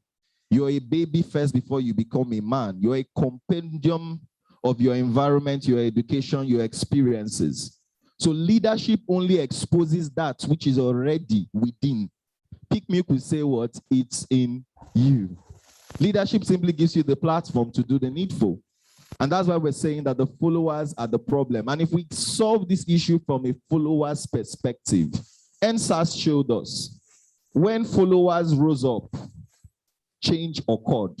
Although not permanent change, I heard they just rebranded name. You know, they just called Salt. I don't even know the name they now gave Salt. Salt Plus or whatever, you know, but that's it. So we'll be giving the speakers, before he talks, I'll leave Mary. So it's not like we're cheating. Let her also lay her own foundation on why she thinks leaders are a problem, and we let our debaters do the needful. Okay, so we come from we're in a country that when the first population census was taken, we're about 100 million. And then in the last 10 years plus, we're from 180 stretching to over 200 million persons. And can I explain it to you in very simple English that 200 million person is not 200 naira. It's not 200. It's not 200,000. It's not 2 million. It is 200 million persons walking the space, the geographical location called Nigeria. In those 200 million persons, over 50% of those 200 million persons are young people with raging blood like you and I. Out of the 50% of this person, say 100 million persons, at least 50% of them do not have jobs. In other words, we have millions of young people getting first classes, second classes, third classes, leaving the universities every day, but there are no jobs. Have you noticed that we have a lot of Instagram entrepreneurs today? Have you noticed how all of you are trying to make money selling one thing or the other on Instagram? It's either on Instagram or Facebook or somewhere. If you're going to be very honest with yourself, you realize that the journey of entrepreneurship is not an easy journey. When you're in the university, they teach you a course called entrepreneurship. But a lot of those lecturers who teach those courses just come and speak grammar. They don't teach you how to really make. For me, that's a good place to clap, because I'm here to explain to you that the problem is not you. The problem has never been me. The problem has never been you. Before I was born some 30 years ago, there was a country called Nigeria, and it was bedeviled with so many problems before I came in. So I cannot, as a follower, be the problem. The problem had been there before I was born. The problem of bad roads had been there. The problem of corruption had been there. Can I even tell you? Are you the debater? Excuse me, please. Are you the debater? Eh? Should I put it to you? If you say all these things, should I say my own? If I say my own, if I choke you the word, let me calm down. I want my debater to show himself. You ready? Flow. Should I summarize? Let's hear from should I continue? No. Should I go summarize? home? Let's hear from our debaters. Should I go home? No. Should I continue? Should I sit down? Should I sit down? Should I stand up? Should I put it to him? Should I put it to him? Should I hold fire? So I put it to you, Mr. Leonard colleague, that the problem is not you. The problem is not this innocent young people here. The problem has been a problem of leadership. Because I tell you what, a leader is a person who doesn't just show you the way to go, who has got, but someone who has gone that way and who has made progress. The problem has been the presidents before. It has been the IBB of before. It has been the Abacha of before who looted millions. It has been all of our leaders. It is not a followership problem, because I didn't even know when they got me into this problem of unemployment. I didn't know when they got me into the problem of the Bini or a road that is never good. I didn't know when they brought me into this problem country called Nigeria. I did not beg my parents to give birth to me in a country where nothing works. In a country where even to get water in your toilet is a problem. If you live in a face me, I face in a country where for over 36 years, faults. Okay, no problem, because there is problem. But let's leave it at that. So your name, your designation, and then you fire down. We give you 3 minutes. It was meant to be 2, but she took 5 minutes of your time. So, but 3 minutes of why you believe that leaders are a problem. The debate starts now. Name, designation, and fire down. I'm Akinola Akwata, and it's a privilege to be here. I'm an IT professional. I'm an IT professional, and I want to put it to all of us, especially we that are in the class of the early 70s and the rest. You see, I grew up to see this country in a very good shape in the 70s. And later in the early 80s, things started changing. I found out that we don't really have leaders. We only have dictators who tells us what to do. Like I said, it's a privilege for me to be here. That's why I would have traveled a week ago, but because of this program, I had to wait. You see, let me put it to us in a biblical form. There's always sheep, and there's always a leader for the sheep. If you have flocks of sheep and there's no leader, those sheep will be missing. They will be missing. Now, if you have a leader, it's called a shepherd for the sheep, there is every possibility that those sheep will not be led astray. Now, Nigeria has been led astray prior to the wisdom of the leaders that we have grown up to know. We are putting it to all of you. I'm standing to put it to all of us that we've had bad leaders in the past. I've been privileged to travel in a lot of places, and I see how things are being done. Leadership make provision for followers. And when there is no provision, like I made mention of sheep, if there is no shepherd for the sheep, you will see some of them going this way, some going that way, and others going this way. And that is what the problem is in Nigeria presently. Nobody to tell us what to do and how to do it. No provision of how things must be done. Everybody is just doing what they like. You can imagine the president saying one statement and our own minister of information telling us another statement. Can you just put them together? They call him Lai Mohammed. And I'm not surprised. I'm not. Names speaks volume. So in the 70s, we used to have a small tin milk. They call it carnation. Do anybody know it here? We can't find it now. All we see now is things that add to your cholesterol, that kills you, that, transforms your thinking. Cow milk. You start to think like cow. That's just it. So if we have a good leader, like I said, I've used sheep and shepherd. There's no way that you can get it better. If you have a leader who is the sheep, who is the shepherd, and you have we the sheep, we won't be led astray. It's just unfortunate. And I want to thank you all for being here. Okay, thank you very much. So he's talked, and we'll be listening to him. And for me, as we said, 2023 is very close to the corner. And I would like to let you know. Can we give a round of applause to one of our leaders?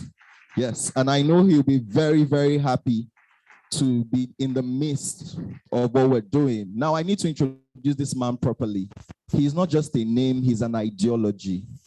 He's a school of thought. He's the standard for quality.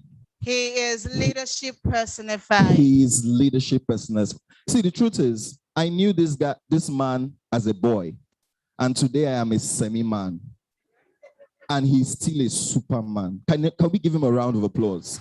Ladies He may not gentlemen, remember. Dr. Linus Okorie. Dr. Linus Okorie. Transformational leadership expert. You need to follow him on Instagram. He has trained people across the country, including stars of Nollywood, including members of the House of Representatives. And he's here to be able to give you the shifts that you need from where you are to where you need to go to. If I were you, I'll make the round of applause a whole lot rousing. That's a Superman right there. Thank you for taking the time to be with us. Being here, sir. Thank you so much. Just before you came, we were on this conversation about is the problem of Nigeria leadership. I'm on leadership. I'm on the ship called leadership. I'm on followership. And they're on the ship called followership. So you are seated as the judge, the umpire. So I had mentioned what my point was, but I'm just going to reiterate it because of you. I'm cheating, but it's okay. Yeah. And I'm just going to say that my problem when I say that the leadership is Nigeria's problem is because when you go all out to vote, you stake your life in Nigeria because electronic voting is not working just yet. So you put your life on the line to go and vote.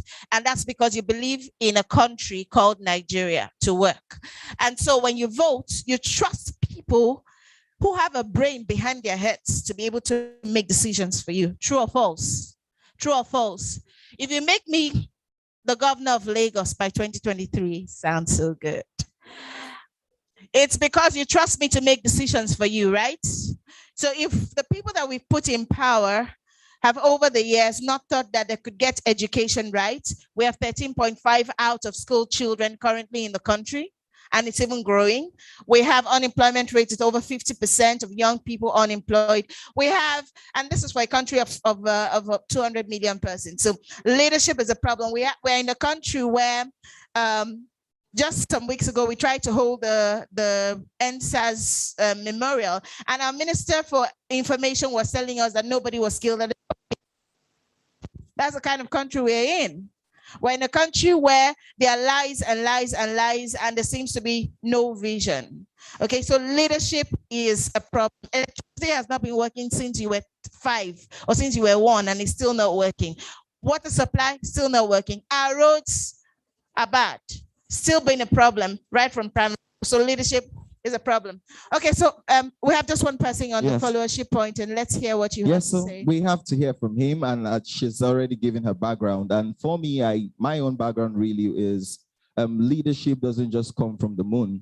The leaders are extracted from the followers. They are a part of the whole. And let me tell you something. If you want to japa, please japa. Like I put it to you that you should have even japa before your japa, because the truth is, if you analyze this country, I'm not being sarcastic, I'm not being a prophet of doom, but change is not coming in 2023. Why? The followers are structured to make the wrong choices. Yes. Let me tell you the truth. These leaders come from us. I can look at the voters registry. I can look at the demographics. The followers will select the worst of us to rule the best of us. Geoffrey, I beg to disagree with you. The leaders do not come from us. We've never had a chance to have leaders come from us. We have never had a chance to have leaders come from us. The leaders come from the older men. They have been there. They will continue to be there. And there is nothing you can do about it, because in Nigeria, your votes don't count. Data is against you. Votes count? Votes count. If votes do not count, if votes do not count, the politicians will not go the extra mile to buy your votes. If votes do not count, they will not take monetary and materialistic roles to get your votes. If votes, let me tell you why votes count. Votes count because they make you not to even register to vote. Excuse me. How many of you have your PVCs? How many of you are interested in leadership from the local angle? Hello, we are not the debaters. Hey, we are not the debaters. Why? Easy. 3 minutes. 3 minutes. Our followers are a problem, and they will decide, and we wrap this up. Name, designation, and why you think followers are a problem. Okay, thank you so much. My name is Chrissy Amaji. I'm an account personnel. The followers are the problem and not the leaders. Why did I say so? Who was Buhari in 1999? Buhari was a follower. He was not the president. But he left the followership and came up to the leadership seat. He was never a follower. Now, I want you to understand something. If the followers become leaders, why their followers will not have issues in leadership? The issue is this: we have followers who are yet to become leaders. Why are there still followers? And that is why we are having the issues we're having in leadership. Because these guys, they left the seat of fellowship and got there. And because they lack some virtues they would have built as followers, when they got there, they become accidental discharge. So the whole issue is not them. The whole issue is we. Now, let me give you an instance. You're welcome, sir. Who is Mr. Okori? Is it the president? No. Is it the governor? No. But look at the amazing work he's doing. Is he not a follower? He is. Who is Apostle sitting here? Is he the president? No. But he's a follower playing the role of leadership. Now, the whole thing is this: we must transcend to that position should not be our focus, but making a change where we are. So the whole thing is not even we becoming the president or governor or becoming the senator, but becoming the governor governing our estate. What are you doing in your family? Now, your estate shouldn't be thinking of who to be their governor while you are there. There should be a security role you are playing. The issue is not Buhari. The issue is me and you. Until we change, Buhari will not change. Let's tell him to get out. Thank you. So that's it. We leave it at that. We leave it at that. So just in 10 seconds, one line, 10 seconds. Are we calling the qualified or are we qualifying the fall? The called. For us, followers are the problem. For you, leaders are the problem. You will do the voting. In 2 minutes, he will still talk. But Daddy has been nodding his head and his validation matters to us. Daddy, do you have just one thing to say before they make the vote? Because that's the problem. Sometimes our vote goes either ways. So Daddy will just say, I know he will not support our side. He may not support any side, but he will give you words of wisdom. Very briefly, Daddy. Daddy says, firm. He just wants to firm. So now let's take the vote. Can we wrap up? If you think followers are the problem, say aye. Take your vote. If you know, without a shadow of doubts, if you know that as much as I know that you know, as I know, take your vote. That the followers may never get to the point of making decisions for you. And you know that leaders are the problem that we have and will continue to have in Nigeria. Please put your hands up for me. No, the votes, no. You've caused confusion. Can you put your if leadership is the problem of Nigeria, can you put your hands up? You know what? You've caused confusion, but let's leave it. A round of applause for the two speakers. A round of applause for our debaters. Both of you are winners, and you'll hear from our convener. Thank you. You'll hear from them. So let's leave it at that. We'll just leave the floor for Mr. Mark to say a few words, and then we move into the speaker sessions. Mr. Mark, please, we need you on stage once again. That was a beautiful conversation. If you're going to give it up, put your hands together. And if you're going to give it up for me, please jam your hands together and please don't stop. I'm jealous like that. I like it when you clap for me. It just gives me a high. And if you feel that I won that debate, please put your hands together for me especially. Okay. Whilst we were on that, we got in here someone who truly is a leader, someone who would not want to tell you that leadership, followership, or leadership is a problem of Nigeria, and that actually is a hallmark of who a great leader is. He's neither for or against. He's only here to make an impact and to ensure that every person that comes across him is being ignited with a fire of true followership and true leadership. Truth is, you have to be both a good follower to be a good leader, and you have to be both a follower and both a good leader to be able to make any difference. Ladies and gentlemen, I'm going to be bringing up on the podium a man who's trained several persons, a man who's trained both the people on the streets and a man who's trained people in the high places. Please jam your hands together for Dr. Linus Okorie as he comes up on stage. And while I am bringing up Dr. Linus, just a minute, the wife to a man that we both love, the wife to a man who's touched several lives, the wife to a man who almost makes me teary all the time. We've talked about Ubon King here severally, even before my coming up on stage. But ladies and gentlemen, you benefited from all of what you found online from Ubon King. Some of us have benefited physically just being with him, but you could never be as close as one person who shared the same bed with him. You can never be as close as one person who is the mother of his 4 children. You can never be as close as the person who started his life with him for over 18 years. Ladies and gentlemen, I would have you, if your hands are not busy, don't just give me your hands, but please rise as we recognize the presence of Ambassador Dr. Ivy Ime Ubon King right here. Ma, you're welcome. Beautiful dark lady. And whilst you're still on it, I'm just going to let you settle down for a second, and I'm going to bring up on the podium. Of course, I will not do this if you're not jamming those hands, and help me welcome the very presence of Dr. Linus Okorie on the podium. That's not good enough. Sounds like it's me. I know you do better for me. And if you do better for me, you can do way better for Dr. Linus Okorie.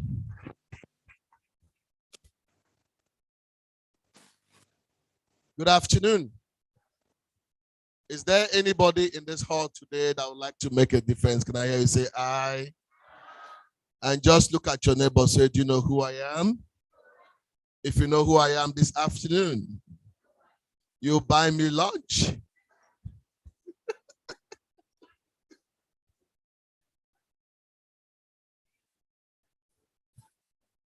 Let me, first of all, say that the only reason why I am here today is because when Mark called me, the simple thing he said, I am Obon King's mentee. And immediately he said that, I said, I am coming. I am coming. So in that word, I'm here to honor my friend, Obon King. That's why I came. Because I didn't know the gentleman, but the moment he mentioned, there are names that go ahead and pulls favor. In as far as we're concerned, Obon King in this country and beyond pulls that type of favor. I didn't even know I'm going to be meeting you here today and meeting his daughter also here. Please, can we honor him again?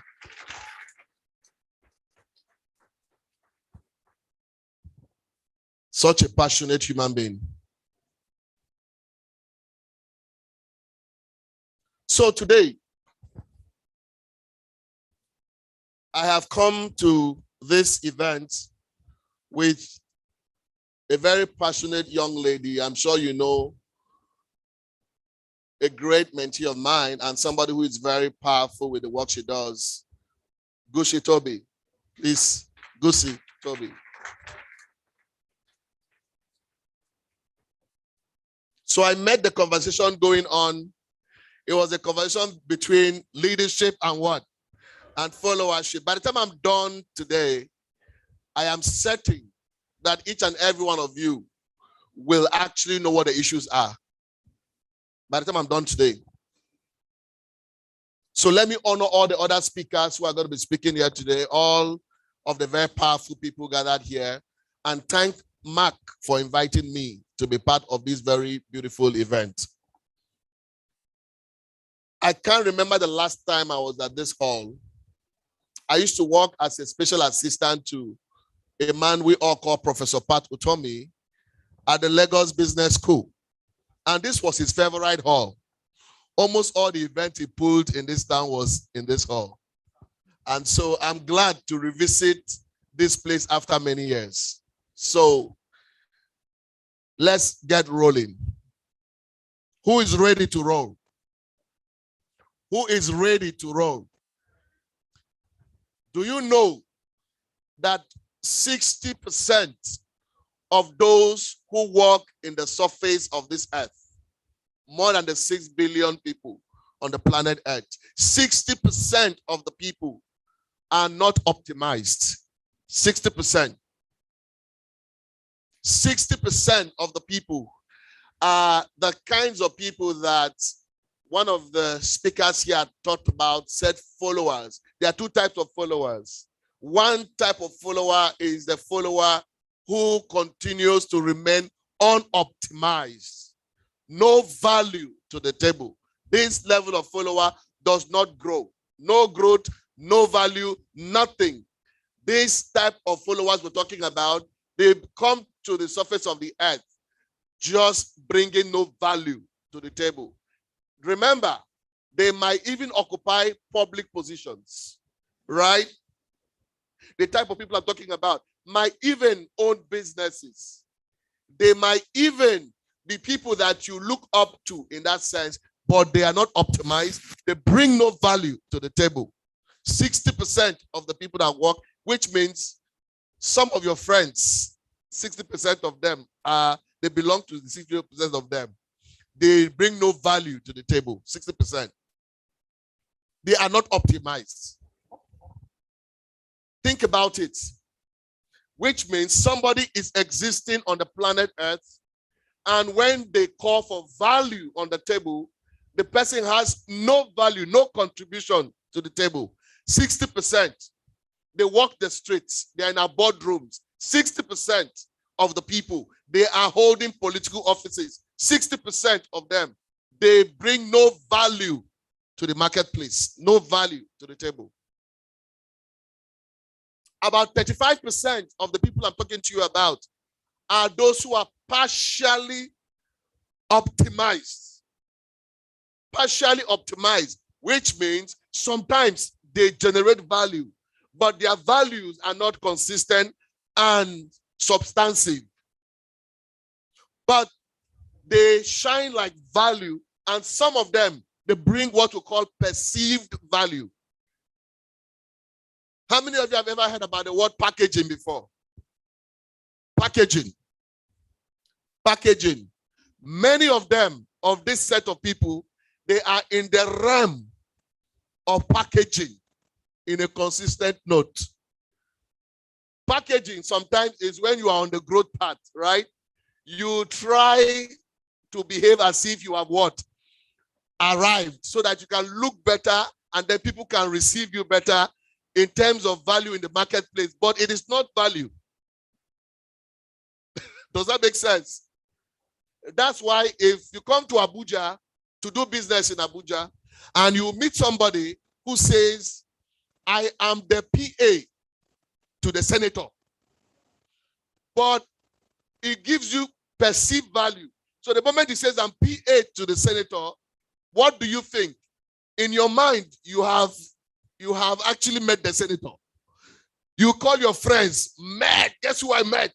A PA to the senator. In fact, he's introducing me to the senator. But meanwhile, this person is a PA to the PA to the PA to the PA of a senator.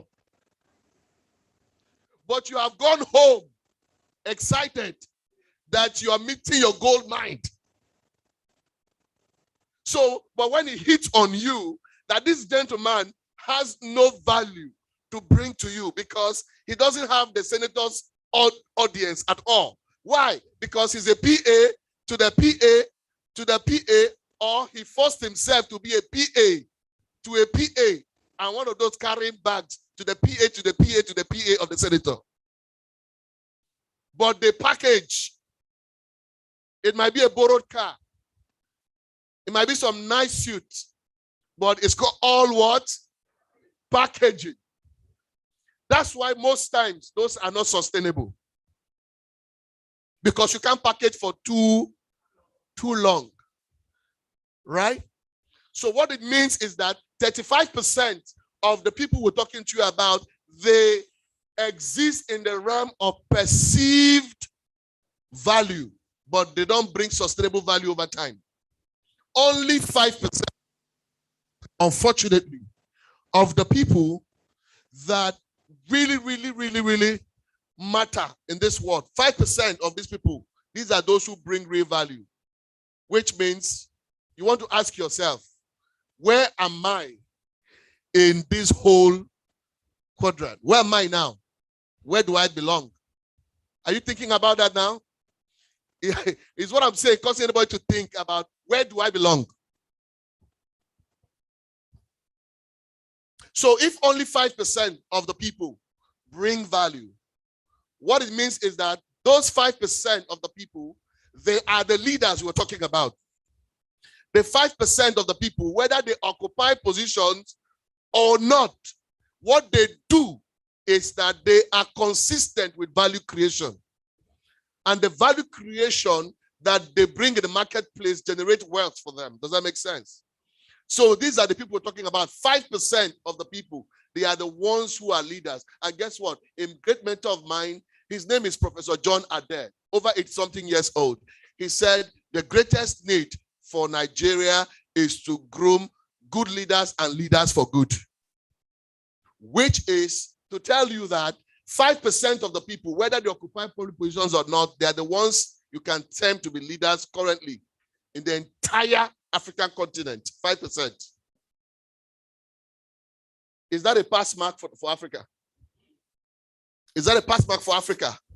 5% of the people are the ones right now, whether they occupy public positions or not, they are the ones who are the core leaders we're talking about. And 5% over 100, I'm not sure it's pass mark. What does that mean for Africa? I went into a Harvard class.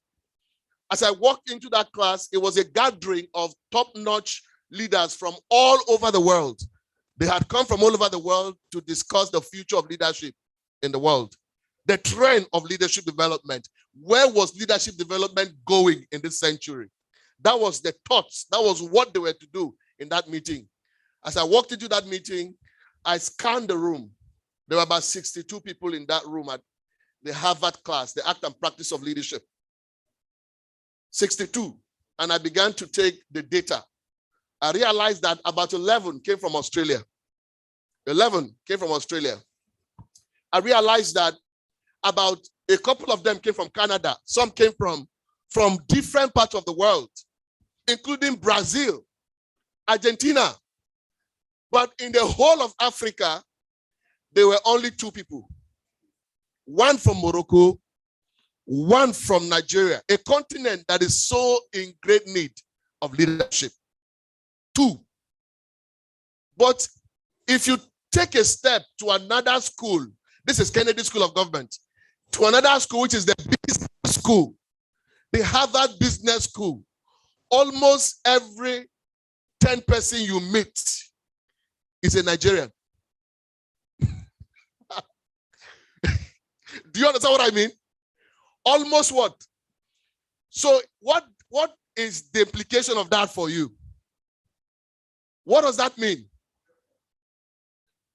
What it means is that from this part of the world we come from, everyone is thinking about how to what? How to make money. Money. How to what? If I just take a few young persons here out here and everything, they are talking about empowerment. Is that correct? So you can see the reality. The reality is that 5% of the people are leaders, and yet we are not doing a lot in creating and investing in building leaders. Because when you build leaders, leaders will build institutions, and leaders will create wealth in systems.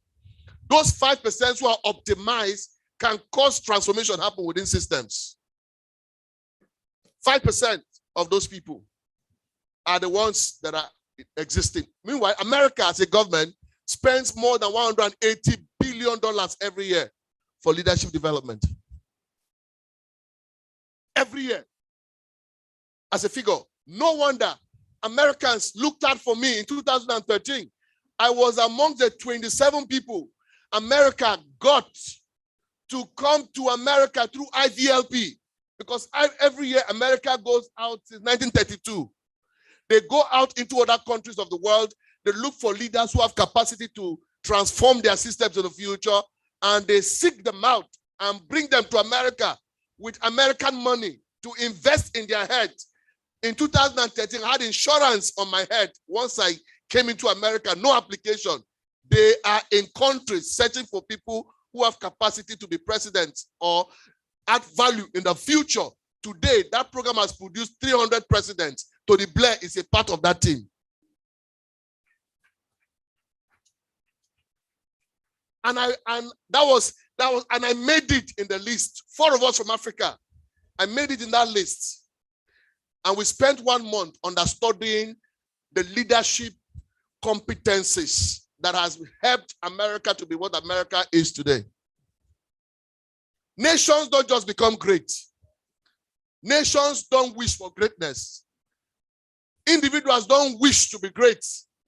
Individuals that want to join the 5% I'm talking to you about, those individuals must do certain things.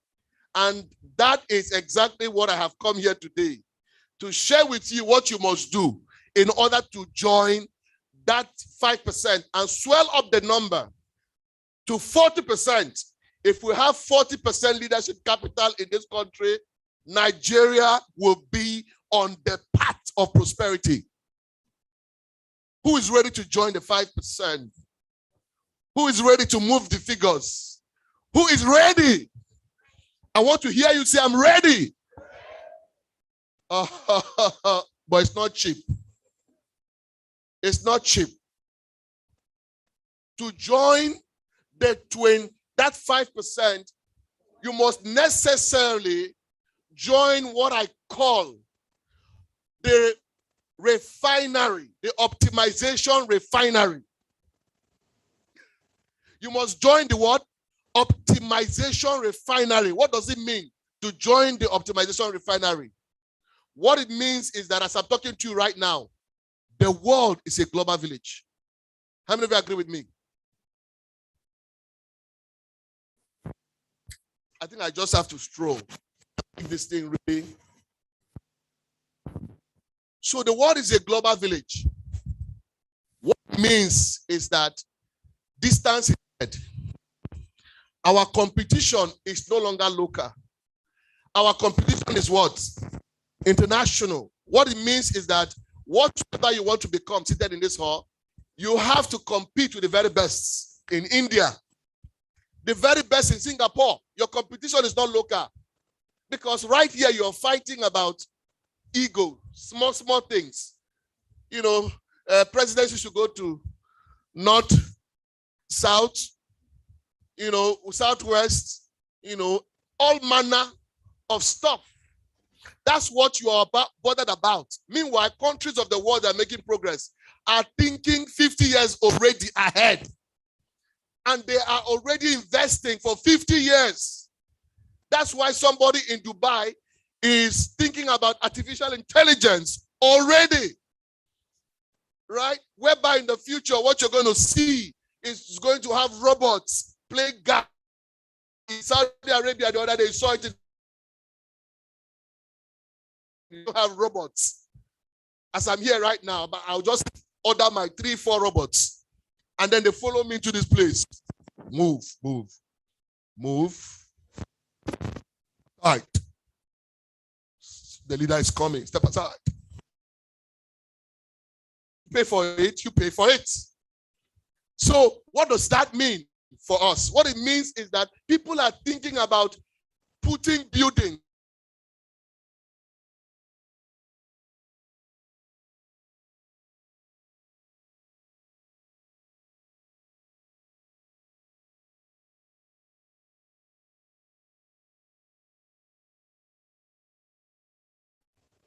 Singapore, that's their new policy now. Building houses where? On the air. Flyovers. Like, what? That's what people are thinking about. People are thinking about buildings that are moving. Like you stay in a building that moves, rotates like this. It doesn't stop. You will stay in that kind of building? Would anybody stay there? I know some of you will not stay there. Some of you will take off. That a building that moves consistently. That's what people are thinking about. The other day, I went to Dubai. I was so tired. And I saw a young lady walk up towards me in that particular hotel that I walked into. I wanted to make reservations and quickly pay for and she came in with something, say, welcome to Dubai. Even her voice alone was cooling. And then she presented me with a small cup of something. I don't know what it is. But as I drank it, energy restored. Next time when I think about Dubai, I think about that hotel. That's what people are thinking about. And right here, what is thinking about selling vote. The next election, this is my vote, I must sell it for 5,000 naira. That's what somebody's thinking about now. Do you understand what I'm saying? So, meanwhile, the world is making progress. And right here, we are competing amongst ourselves. So what does it mean? What it means is that you must submit yourself to go through the optimization refinery. When you go through the optimization refinery, what it does for you, my friends, is that it starts preparing you for the assignment we're talking about. Because at the end of that process, call it phase 1, because it's a continuum. At the end of the process, there are 4 intelligences that you will gain. And these are the intelligences that has helped Linus Okore to become, by God's grace, where I am and what I am today. Because, let me tell you a little story so you can understand where I'm coming from. My mother had 9 of us. 9 of us. My father died when I was in class 3. Imagine a mother taking care of 9 children. I passed, thank God, government secondary school, Owerri, model school. And in my school, everybody, almost 95% of them came from rich homes or middle, family. Middle class family. So, but I came from what you call a poor background. But in that school, one thing I did clearly when I got in there, my mother had to struggle for 9 people. I knew that the responsibility to be great has been put in my hands. In whose hands? I knew my life does not depend on a third party. My success does not depend on a third party. I knew it. This one, you are from a poor home. Second thing is that society has already put you at a disadvantage. And then you put yourself in a disadvantage by not trying to do something different for yourself. You put yourself at a disadvantage. It's double tragedy, double tragedy. No, society doesn't care about you. Even you don't care about yourself. That's double tragedy. When I got into government secondary school, Owerri, I made up my mind that I will become. I will become. And I said it because it's a mindset you need to understand. It's a mindset. What did I do? I said to myself in this school, I come from a poor family. I am a young man from a rich family. That's what I told myself. Therefore, my attitude will not be beggarly. Did you get that? My attitude will not be what? Beggarly. So I will buy provisions. Those provisions, I will open my locker for people to come and do what? Collect. Even people from rich homes, they come and beg me for what? Provisions. But I never begged anyone for provision. Did you see that? That was a mindset. I took that mindset and I began to see the future, which is the first thing. The first intelligence I want to share with you is the vision intelligence. Yes, you gain it at the refinery. Once you get into the refinery, the first thing you will learn is the vision intelligence. I started as a schoolboy to think big of where I was going to. I captured the future in my mind. From a poor home, but I refuse to be what? Because vision is the ability to see beyond your current reality. My current reality defined me as what? Poor. But my future, I saw in my mind was what? A successful young man. Prompted me to action. What type of action? I will save money and I will Cameroon for holiday. Where I was born. Buy bomb sweets. You know what's called bomb sweets? I'll buy bomb sweets and I will label it. Created a marketing system around it as a boarding student. And I planted my business model. What was it? Every pal, if you're my friend in school, 1 naira, you can buy bomb friends. 2. Did you hear that? 1 naira for palis, non-palis, 2 naira. Everybody claimed to be my friend because bonbon was very sweet. So I was selling bonbon like crazy as a high school student. And I was making money to take care of myself. Cool. Bonbon sweets. Because at the realm of vision, what happens is that it forces you to take action. because you will begin to do things in a creative space.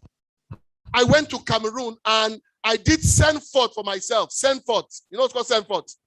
That I was leaving Cameroon officially. I was broke, no money in my pocket. In Cameroon, when you are doing send forth, what it means is that people who are friends with you, relatives, will bring money and gifts to you. So I organized send forth for myself, resources, and plunged it into Bomb Sweets. At the age of 12, 13, how could I be thinking that way? So, catch every person you see who's a tech person today. They didn't tech persons as age 19. They started tech, dreaming tech in primary school, less than primary school, when they were babies. That's when they started becoming big in their minds. That's why at 19, somebody can create wealth. So you are a teenager. What are you doing? Vision intelligence is at the realm where you have to be now, where you are thinking, what is the possibility of my becoming A, B, C, D, E? I don't like where I am now. Where could I be in the future? That's big vision. Let me share with you.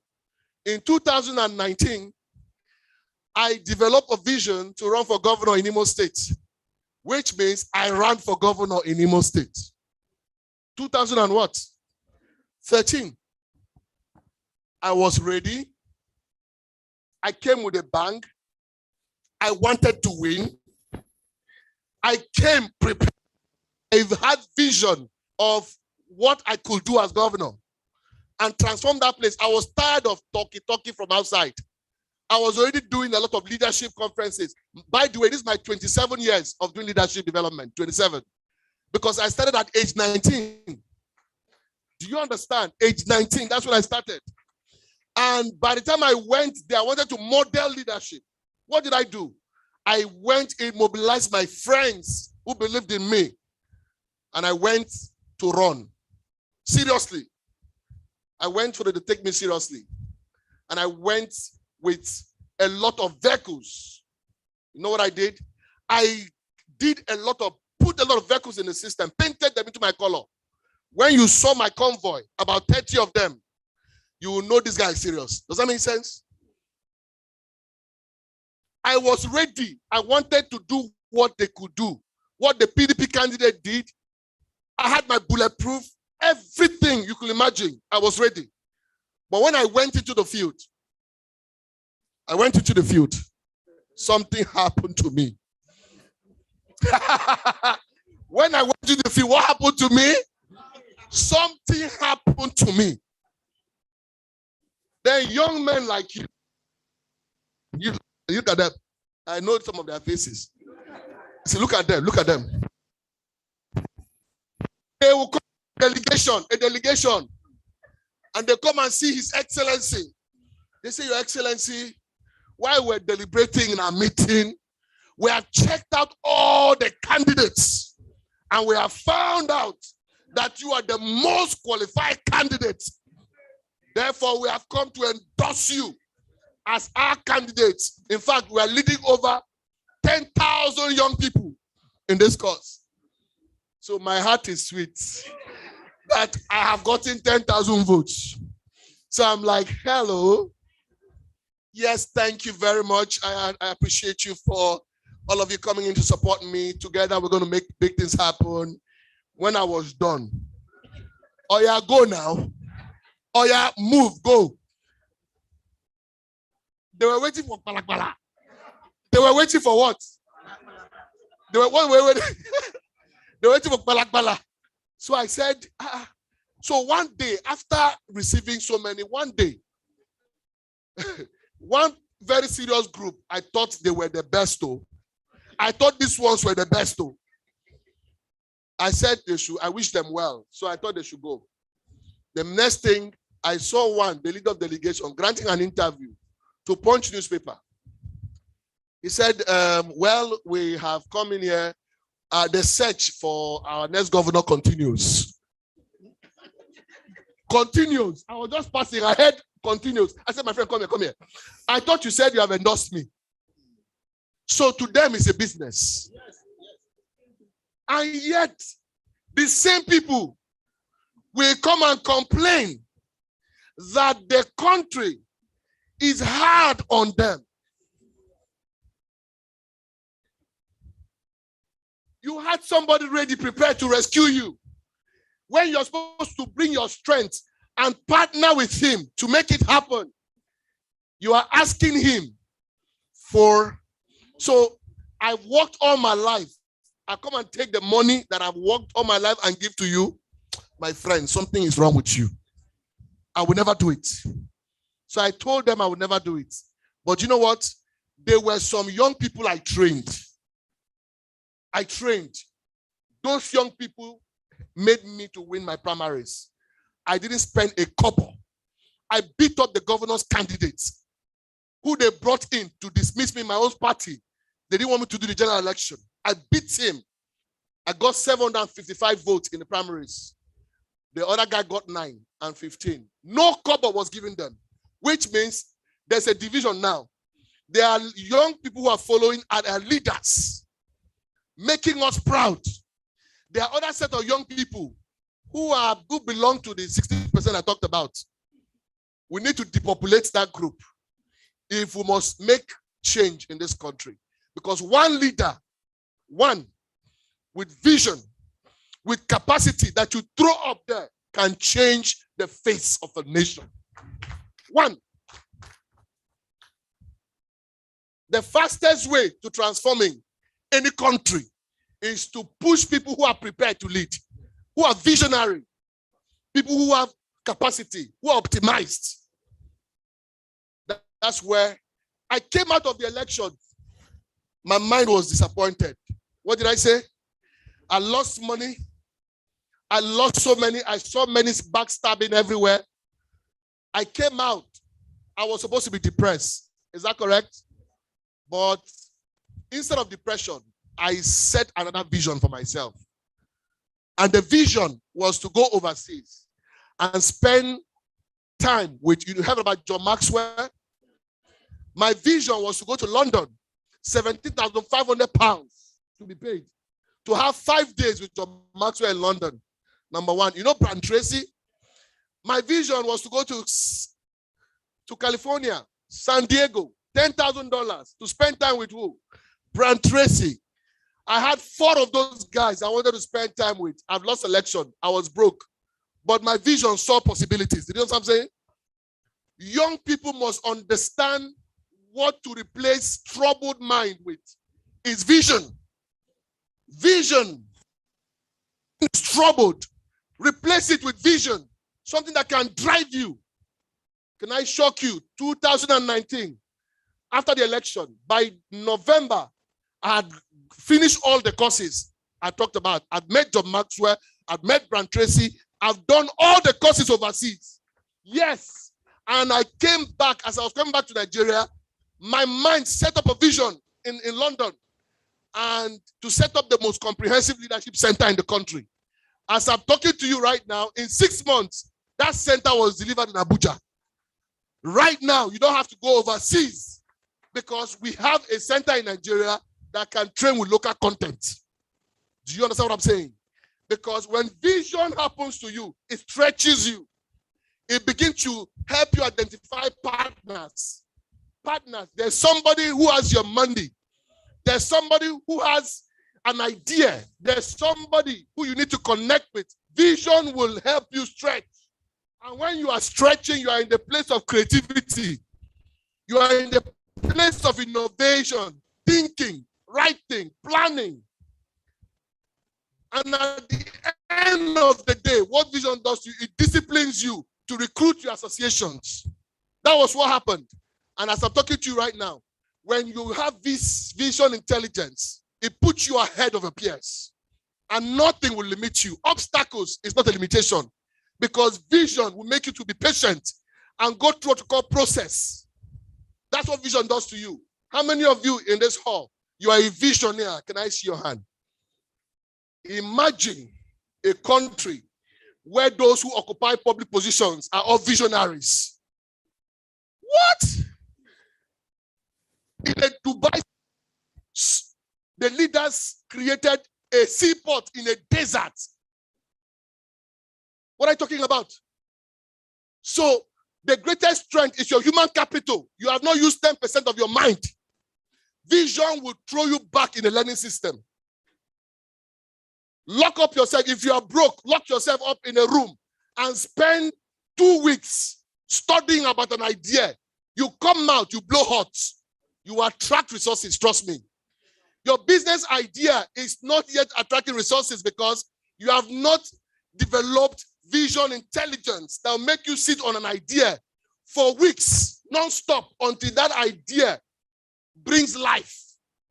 And the marketplace does not recognize 6 packs. 6 packs. Those of you who spend time thinking only 6 packs, 6 packs, 6 packs. No, it does not. The marketplace, my brother, recognizes value.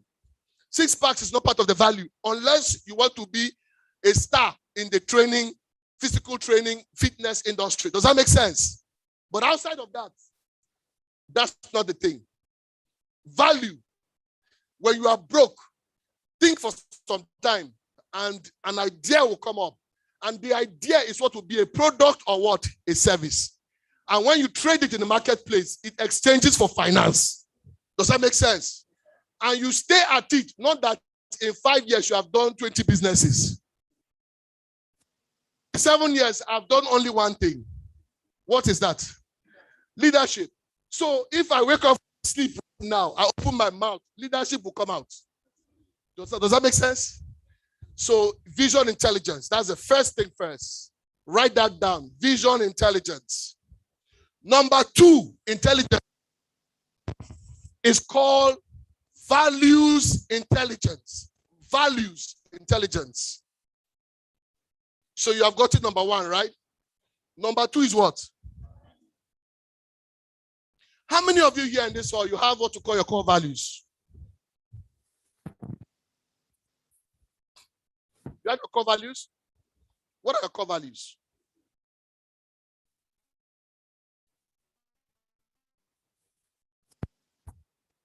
My values are integrity, discipline.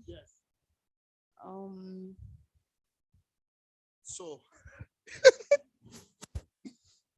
if I give an assignment in this hall and I tell you, give me your core values, 4 of them, you don't have to, you have to remember it. If you try to remember it, it means that you don't have it. Every business that runs, they claim to have core values on the walls. True or false? Those values, one of them, value for time. Value for what? Yet, people will walk in 12 p.m. to come to work that was for 8 o'clock. And it becomes a culture. So everybody comes late. And you, on your wall is what? Value for time. Or excellent customer service. How many of you have been, you are in a place, the person is treating you like a piece of shit, and on the wall behind the person, excellent customer service. Do you understand what I'm saying? Do you know that Nigeria has human beings, plenty of human beings? Do you know these human beings that walk the streets? Nigeria can become excellent in exporting human capital. You know that? It's our greatest strength in this country. Not oil. Oil is not our greatest strength. Our greatest strength is the population of human beings. So you make me a governor. All these young people walking the street.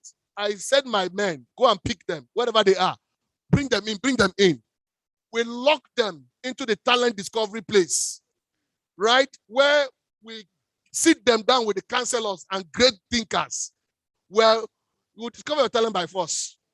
By the time you discover your talent, some of you do not need to go to the university. Your job is to go to a fashion school. And what do I do as a governor? I upgrade the fashion schools to 8-star, not 5-star. that if you pass through the fashion school, you can work in Singapore, you can work in New York as a fashion expert. Does that make sense? And I bring the faculty that is 8-star. It means if I set up a tech school, all the guys who are into technology will discover there. We will fund the process, right? And expose them to 7, 8-star opportunities. What does it mean? It means that these guys will spend 2 years, 6 months, 1 year in that process, and they will be optimized and activated and exported, and they will earn foreign currency. Does it take long? No. You can do that in every sector of the economy. You can do that in entertainment. And when you do that, it means everybody coming from Nigeria becomes excellent. That's why, if you notice, when guys leave from Nigeria and they go overseas, what happens? The guy that was here suddenly blossoms. Is that true? Because they are exposed in a 5-star facility and faculty. So if we cannot, but it will only benefit few. What you do is that import faculties, 8-star from overseas, import 8-star machineries, sector by sector, and you will change the economy, because every human being will become valuable, no longer liability. The guy you call a tout, has some kind of strength. There are some guys who fight too much. Everything they fight. That's a boxer. Why don't you take those guys, put them in the boxing place, 8-star facility, bring 8-star training. By the time you do that, you send them to boxing competition, they will shut down everybody's head out there. And then you can have plenty stars from Nigeria. My brother, think.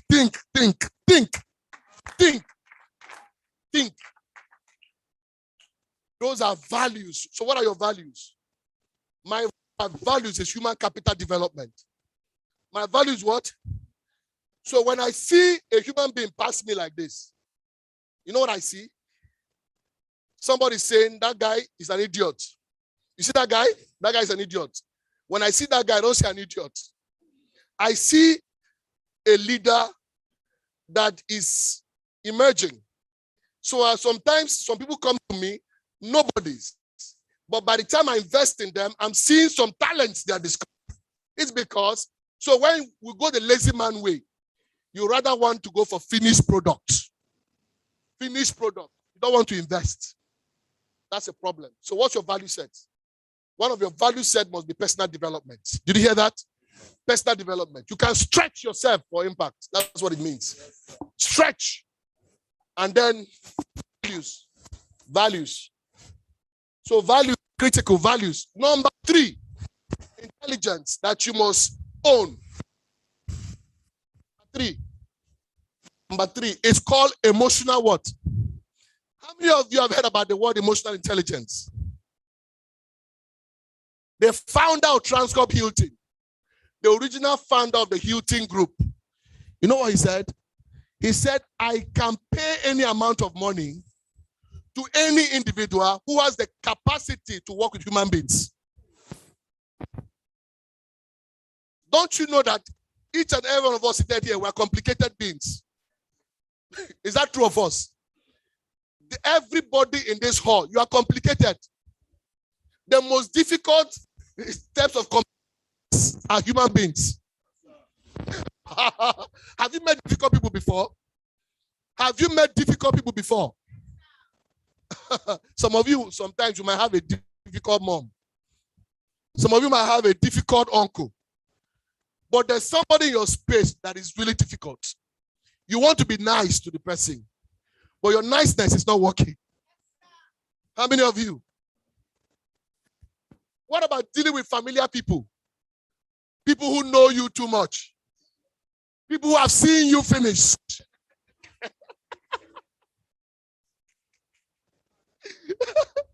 Do you know people like that? They have done what? Everybody will respect you. But to them, you are just what?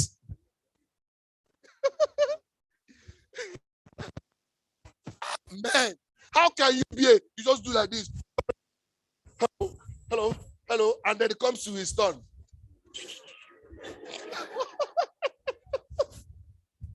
So it's important to learn how to deal with those types of people. It's a skill. Emotional intelligence is money. It's worth money because what you need belongs to somebody. Somebody needs what you have. Does that make sense?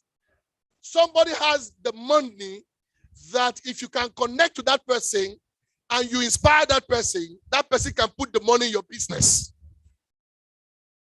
So let me give you a story. I was doing my youth service in National Assembly, Abuja. How many of you have heard about the Nigeria Economic Summit?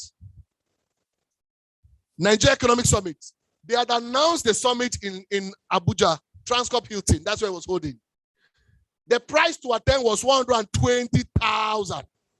100 and what? A core member, I was earning 8,000 naira at that time.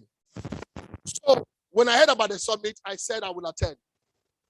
The Son of Man would what? Will attend. So what did I do? I went and researched who is the chairman of this conference. When I researched him, I thought I would develop a strategy on how to get him to give me a waiver, scholarship, so I can attend. So what did I do? Listen, I went and printed complimentary cards and put it President, Guardians of the Nation International, Gotney. Come member. Number 2, I wore my coat or suit, whichever one is none of the business. But I wore something powerful. And I carried my portmanteau. You know what's called portmanteau? Perceived value. Perceived value. There's a time for perceived value. There's a time. My brother, as I entered the place, I saw the man, the chairman, and I walked up to him. That's why you must learn how to talk. Communication is critical. You must learn how to mouth. It's a learning you must learn. How to speak to a stranger you have not met before. And I greeted him and I said, my name is Linus Okorie, the president of Guardians of the Nation International Gotney. I am a PA. I'd like to be your personal assistant throughout the process of this conference. The man looked at me. He said, but I already have a personal assistant. I said, sir, you don't understand, sir. I said, my own specialty is in conference PA. I'm a conference PA. Being a conference PA is different from being a general PA. Specialization in conference PA. The man looked at me and boy, he laughed and laughed and laughed. So in that his excitement, he said, please grant him waiver. Grant him waiver. So as they granted me waiver, he gave me his bag to carry. So I am now carrying 2 tomatoes. For somebody wanted to attend the conference. So as I carried the 2 and I got into Congress Hall, the moment I stepped my feet into Congress Hall, he collected the bag from me. He said, my friend, go and enjoy yourself. I think I don't know what you want. So I walked, I scanned the room immediately. And I adjusted my shoot. I paid 120,000. I'm a delegate. Now I began to note, everybody wants to accomplish must be great with current affairs. Current affairs. You must be relevant with key stakeholders. You must know them on television, on newspapers. You must be current. Who is appointed what? I saw the MD of First Bank. Then I watched him on TV already. So I knew some of the things he said. And that became the first point of introduction. I walked up to him. My name is Linus Okorie, CEO, Guardians of the Nation International. I gave him my card. He gave me his card. By the way, your thoughts on so issue, I think I like the angle you came from, blah, blah, blah. Go ahead. And we began to talk. He gave me his card. 2 presidents exchanging cards. One is a small The other is what?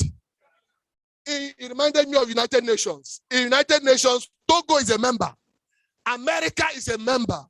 The two of them have 1 vote each. So why are you intimidated by big people? Why? Some of you see a big man before you. You see a big man before you.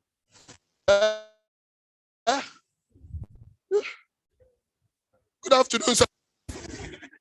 What thing is that? What thing is that? What thing is that? My brother, how can you see a big man? You see a big man, he comes in. You say, it annoys me a lot when I see that happen. It robs you of your dignity. You see a big man showing a place, and you come like this. Good afternoon, sir. Sir, what's that? Are you suffering from something?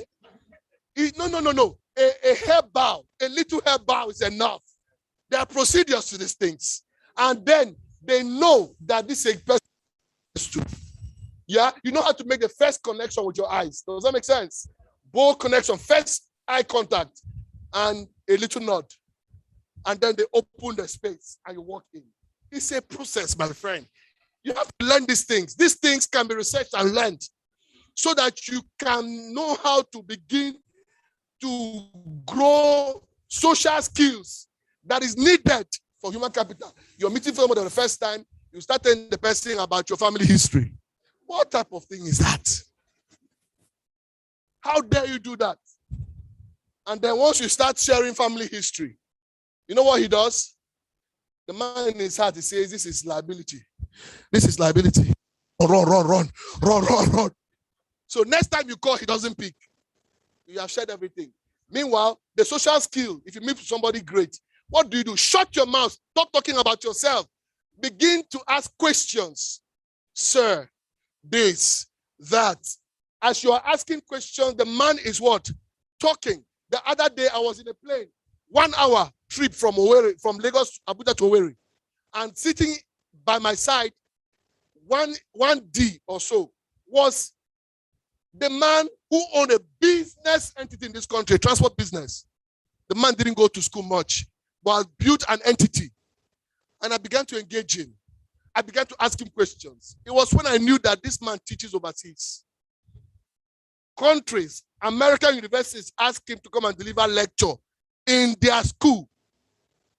This man is a professor in the marketplace. He has traded over time, so he understands it. Does that make sense? He would, do you know what? The man is into logistics. I didn't know. He began to share the type of things. Do you know that by the time I'd gone out of this, I knew so much about this man. And when we got down, you know what happened? I was going this way. The man was the one following me. I was talking. Why? They have too much to share. But every young man who comes wants to talk about his project. See my project. This is my project. You have impacted 10 people. 10 people. And this man has impacted millions of people. Instead of you to shut up and listen and see how you can. That's a social skill. When you meet with greatness, stop talking about you, talk about them. It's a skill. That's emotional intelligence.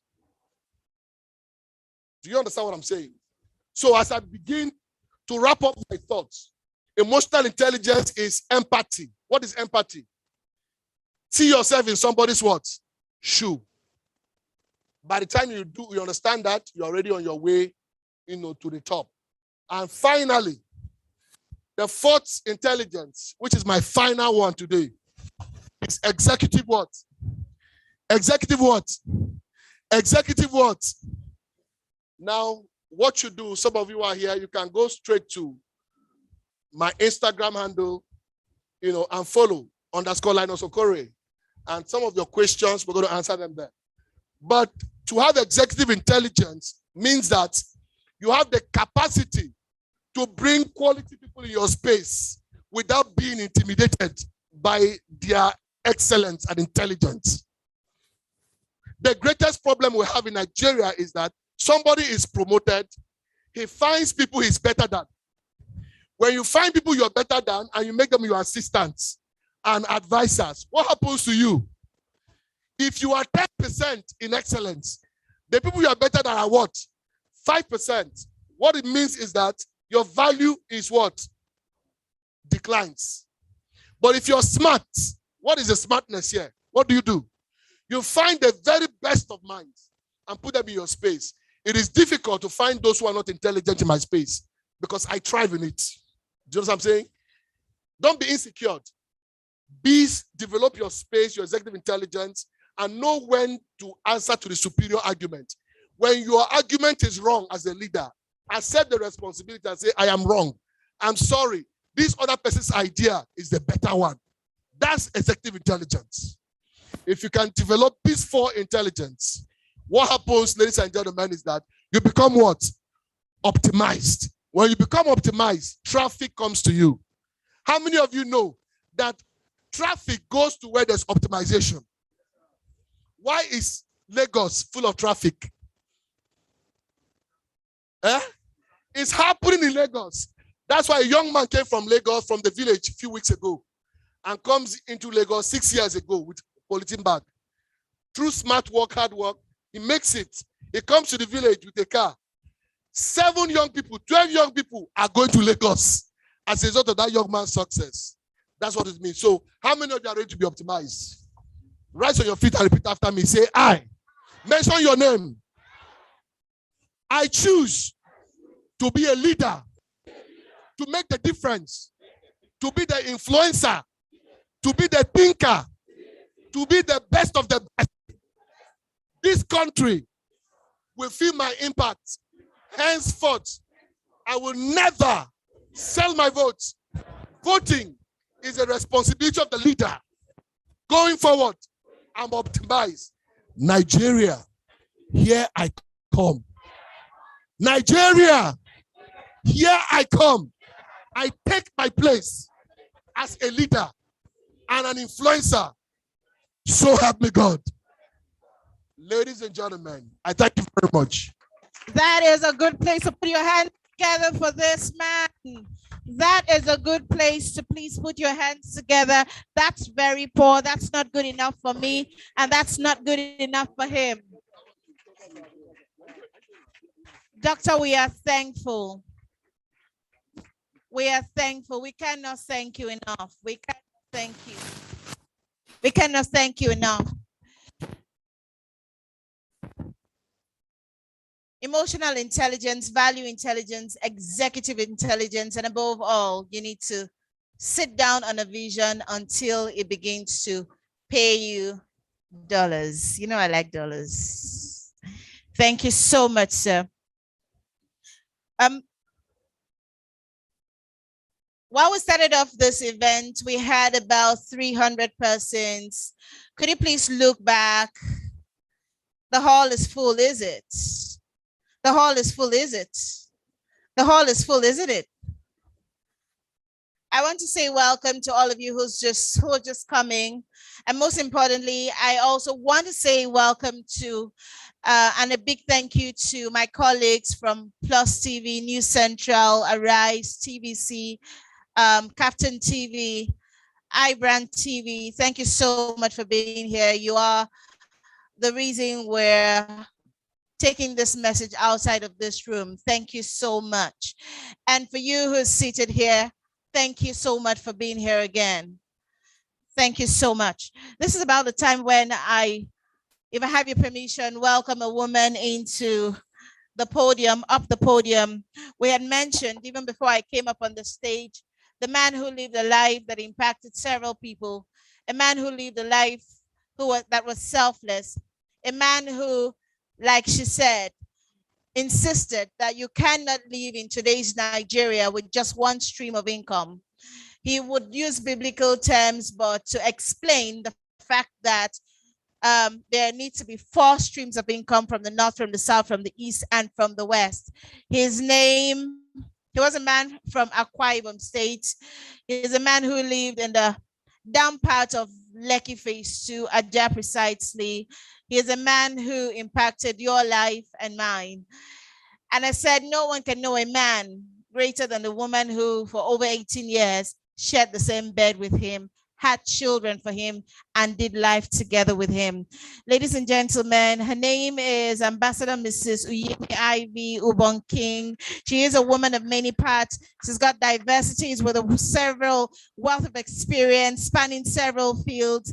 I could say several things about her, but recently she became not just an ambassador, she became a doctor from one of the universities in Nigeria. Ubon King is not here, yet he is here. If you're not busy, please with a standing ovation, let's welcome Ubon King in the personality of his wife, Ambassador Dr. Ivy Ubon King. Thank you.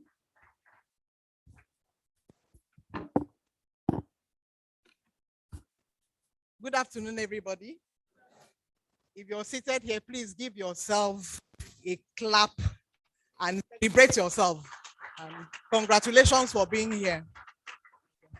First of all, I want to say thank you to Mark Idiahi and the Future Leadership Conference Group. When I stepped in here, I just thought of something. I said to myself, monkey no they born goats. Because I just saw someone whom Ubon King had mentored, and he's just replicating what he has been taught. Because it's one thing for you to be mentored, it's another thing for you to take a step to act. Because a lot of times we know it all. We've heard so much over the years. We've learned so much, but the problem is in the implementation. So I want to say congratulations to the team. This is awesome. And I'm really proud of what's happening here. I see greatness. I see a lot of possibilities. I walked into the room. I saw a lot of young people. For me, that is significant possibilities. The future for you as an individual and for us as a nation, indeed great, and it is bright. Please give yourself a clap offering. And then I want to also say my fellow speakers and Mr. Linus Okore that just finished. He said a lot of phenomenal things, and I'm sure that once you leave this place, you act on those things. Now, my responsibility here is very simple. I've been asked in a nutshell to come and eulogize my husband, because the topic I got to talk about is Ubon King, a phenomenal trajectory of transformational leadership. And it's an honor. I stand here with mixed feelings as well to be able to do this today. I want to start with something. I want to start with a story, a very simple story, which often used to share and is loaded with meaning. There was a young man who thought his future was very dark. So he decided to consult a herbalist to find out what can I do to make my life better. And then the man took him into a shrine. And when he took him there, he now drew two circles and put a black chalk in one and a white chalk in the other one, and told him, and then placed a millipede and said, wherever that millipede gravitates towards, that's where your future is going. So that millipede, the herbalist began to beat his drums, and that millipede began to crawl towards the white chalk, because that man had told him that if it crawls into the circle with the white chalk, it means your future is very bright. If it crawls into the other one, that means your future is going dark. So as the millipede was dancing to the drum beat and crawling towards the circle with the white chalk, all of a sudden, it did a detour and started moving towards the circle with the black chalk. And this young man was amazed. He just stood and watched, wondering what would make that millipede suddenly change direction. And guess what? He just walked towards the millipede. He carried it with his hands, put it in the circle with the white chalk, and killed it inside there. So he took responsibility for what was going to happen to him. And this is how Ubon King lived his life in a nutshell. He was not somebody that would sit down and watch his future go dark. He took responsibility. And those are some of the things that I want to share with us today. Now, they are all, we've heard all sorts of definitions about leadership from different people, from various leadership schools all across the globe. And I'm sure you also have your own personal definition. Now, first of all, I believe something really strong, because I'm big on an inside-out approach. If you don't have it on the inside, don't try exporting it outside. Leadership for me, transformational leadership for me begins on the inside. You must, first of all, take personal responsibility. To transform anybody, or society as a whole, you must first of all, the change that you desire to see must start with you. Because you cannot export something that you have not tried yourself. I cannot stand here and talk about transformational leadership when personally I cannot even transform myself. That would be the highest point of hypocrisy. So leadership for me is all about personal responsibility. You know, it's the ability to do the right thing in any situation without any coercion. You don't need anybody to force you to do the right thing. Like I tell the children all the time, if you do the right thing only when our eyes are on you, then you've not started. You must be able to do the right thing whether eyes are watching you or not. And once you see that there's something wrong anywhere, and you take responsibility to ensure that that thing is fixed without waiting for somebody to come and lay hands on you, without waiting for somebody to come and endorse you, without waiting for somebody to come and give you a title, then that is leadership that you are displaying. And it makes a whole lot of difference. And Dr. Bonking had this to say about leadership. He didn't believe that leadership was just a title. He said it's not an office, that it is the acceptance of a responsibility.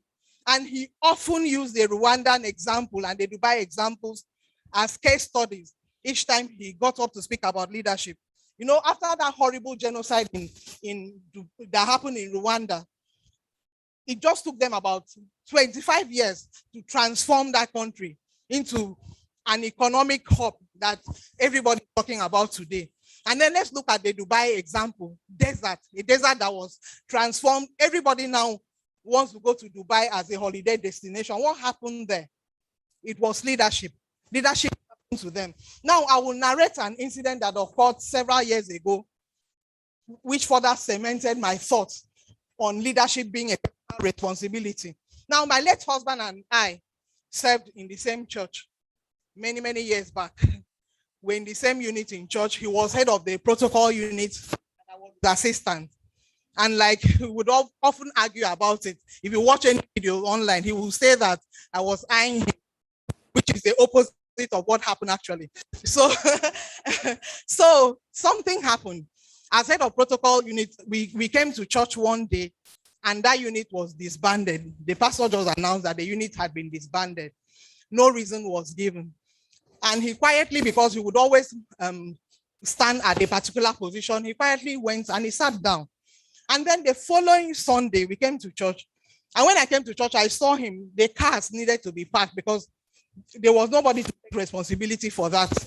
And I saw him, he was at his duty post, helping to pack the cars and everything. And that spoke a lot to me because his unit had been disbanded. He didn't need to do it. Nobody asked him to do it.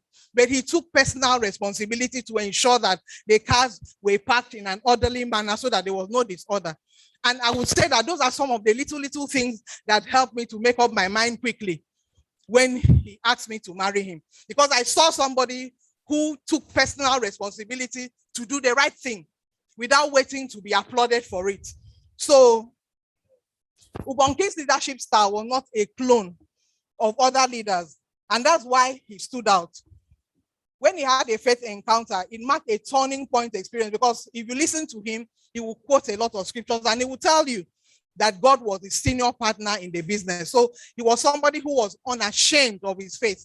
He openly spoke about it, and he would often bring out a lot of leadership principles from scripture to support anything that he had to say. He understood that God had created him with different abilities, passions, perspectives, and skills.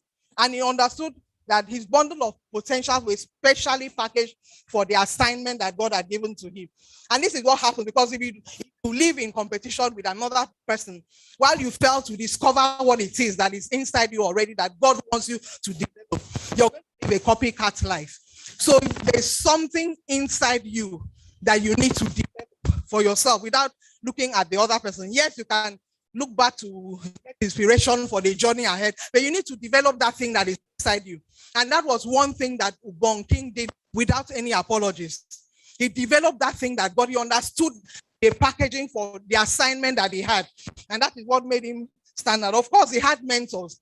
And in his presentations, he would often talk about these mentors and how they influence him. He would tell you the different places he worked with, what his bosses taught him, what he learned in that environment. He had mentors, but he also understood the assignment and he followed it unapologetically. Ubonking was an example of an ordinary person like you and I who trusted God with his rough. He was a great example of what God could do with a man who had decided to trust him. And this was it in a nutshell. There are tons of so many notebooks in our house where he jotted down his thoughts and ideas. I'm even thinking, how do I put all these things together into different publications? Because there are plenty. There are plenty. He would travel and come back with a suitcase of books. So, so in one of those notebooks recently, I saw a line that he wrote. He said that he wanted people to see him and know that anyone could become anything they wanted. He wanted people to look at him and see him as a signboard of possibilities. And that is one of the reasons why I came here today, to tell you that you are a signboard. There's a lot of possibilities embedded in you. There's a lot inside you that you have not tapped into yet, that if you tap into, you will bless this nation. If you tap into it, a lot of people that are planning to jackpot, that, like they say, and want to come back here because you've made this place and a destination spot that people want to be in. And you know, it's with a great sense of pride and honor that I stand here today to talk about transformational leadership, referencing the story of a man who was my husband, he was my friend, he was my lover, he was the father of my 4 fledglings. And his 48 years on earth, though it was short by earthly considerations, were hugely impactful. And the ripple effects of those years will continue to be felt for a very long time. You know, last year especially, he just kept on pumping out videos on different topics, and he called it content domination. And in his last event in Calabar, he was in Calabar speaking, and he came home a few days later, he was gone. There's a voice note somebody forwarded to me from that event, because there was no video from that event. And he said something. He said, when I die, don't cry for me. Don't try that rubbish. I'm going to leave so much legacy online, I will live forever, and you will see.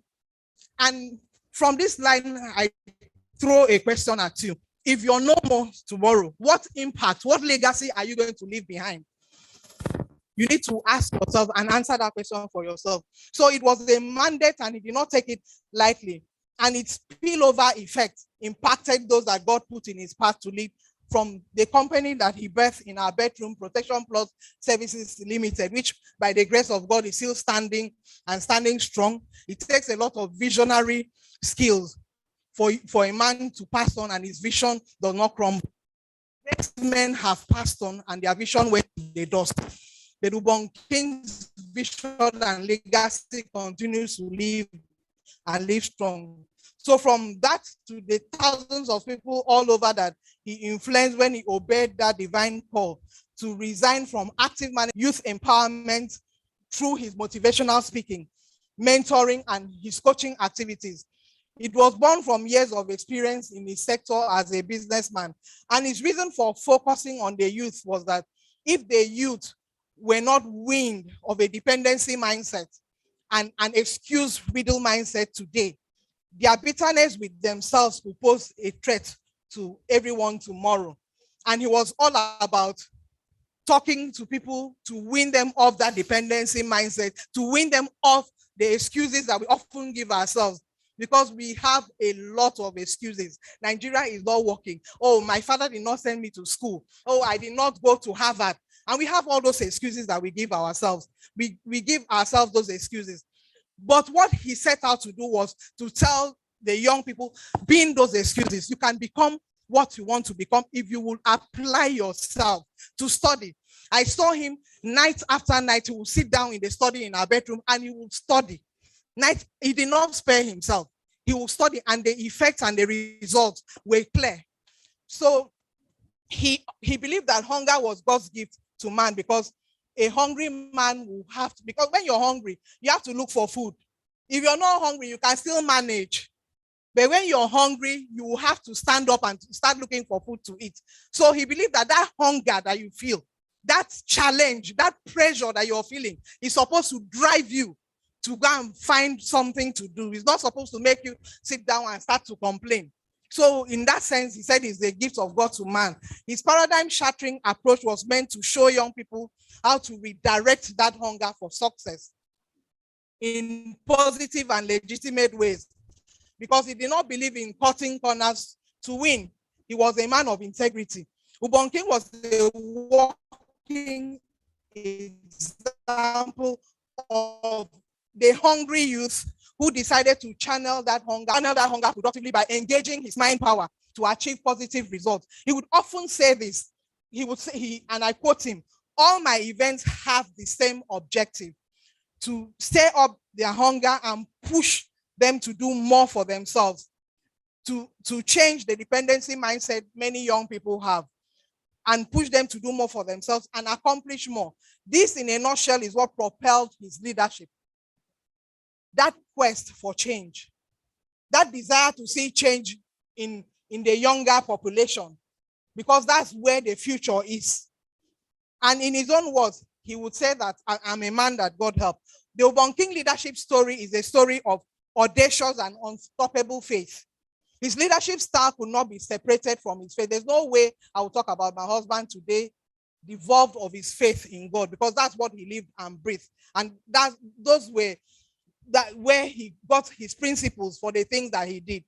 And he would often say it. He always had a supporting scripture for every single decision he needed to take. He was a man who got tired of hand-me-downs. How many people here in this hall today are tired of hand-me-downs? You're tired of somebody just dashing you 10 naira here. "Oh, please just give me small 15 naira, let me survive." How many people are tired of it? He was the man who was tired. He was tired of always having to ask, always having to depend on somebody in order to get his next meal. And he decided that no more. He took positive actions to change the trajectory of his life, from that of a man who was regarded as a failure by family and friends, to one who became a very successful businessman whose story inspired many to be more. Now, his first major hit in life was the passing of his father when he was just 13. And he used to say concerning that painful experience that, "I did not have the luxury of tears." There are people that have lost parents, and because of that, they decided that, "Oh, my father died. I would have been here, but because my father died, or my mother died, I did not have somebody to train me." And they use that as their excuse to keep staying down. And he said he did not have the luxury of tears. He said, "I had to survive. My father was the God I knew. And when I lost him, I needed to find a father. So I got into the faith, clinging to God as Jehovah El Shaddai, the God that is more than enough." Like any great transformational leader, Ubonking had his fair share of failures and pain. The loss of his father, the failures in his academics. He would share how he had to change universities severally because he didn't have English. So each university he went to, they dropped until he got to Unical and he got into education agri. Isn't it ironic that he read education agri? Isn't it a far cry from what he later came to do in life? And he also would speak about how he emerged from university after his first degree with a third class, not because he was not intelligent, but because he was trying to make ends meet. He would go and hustle to get money to go and pay for his school fees and all of that. And those were enough, to make him decide that, wow, what's this life? I'll just give up. He said, there's a quote that he would often say, that challenges are the cardinals for growth. They are indicators that you need to grow. So he did not allow the challenges of his life to keep him down. The understanding that there is always another way pushed him to find solutions to the problems that life presented to him. His mantra for life was that there is always another way. You just have to look hard enough.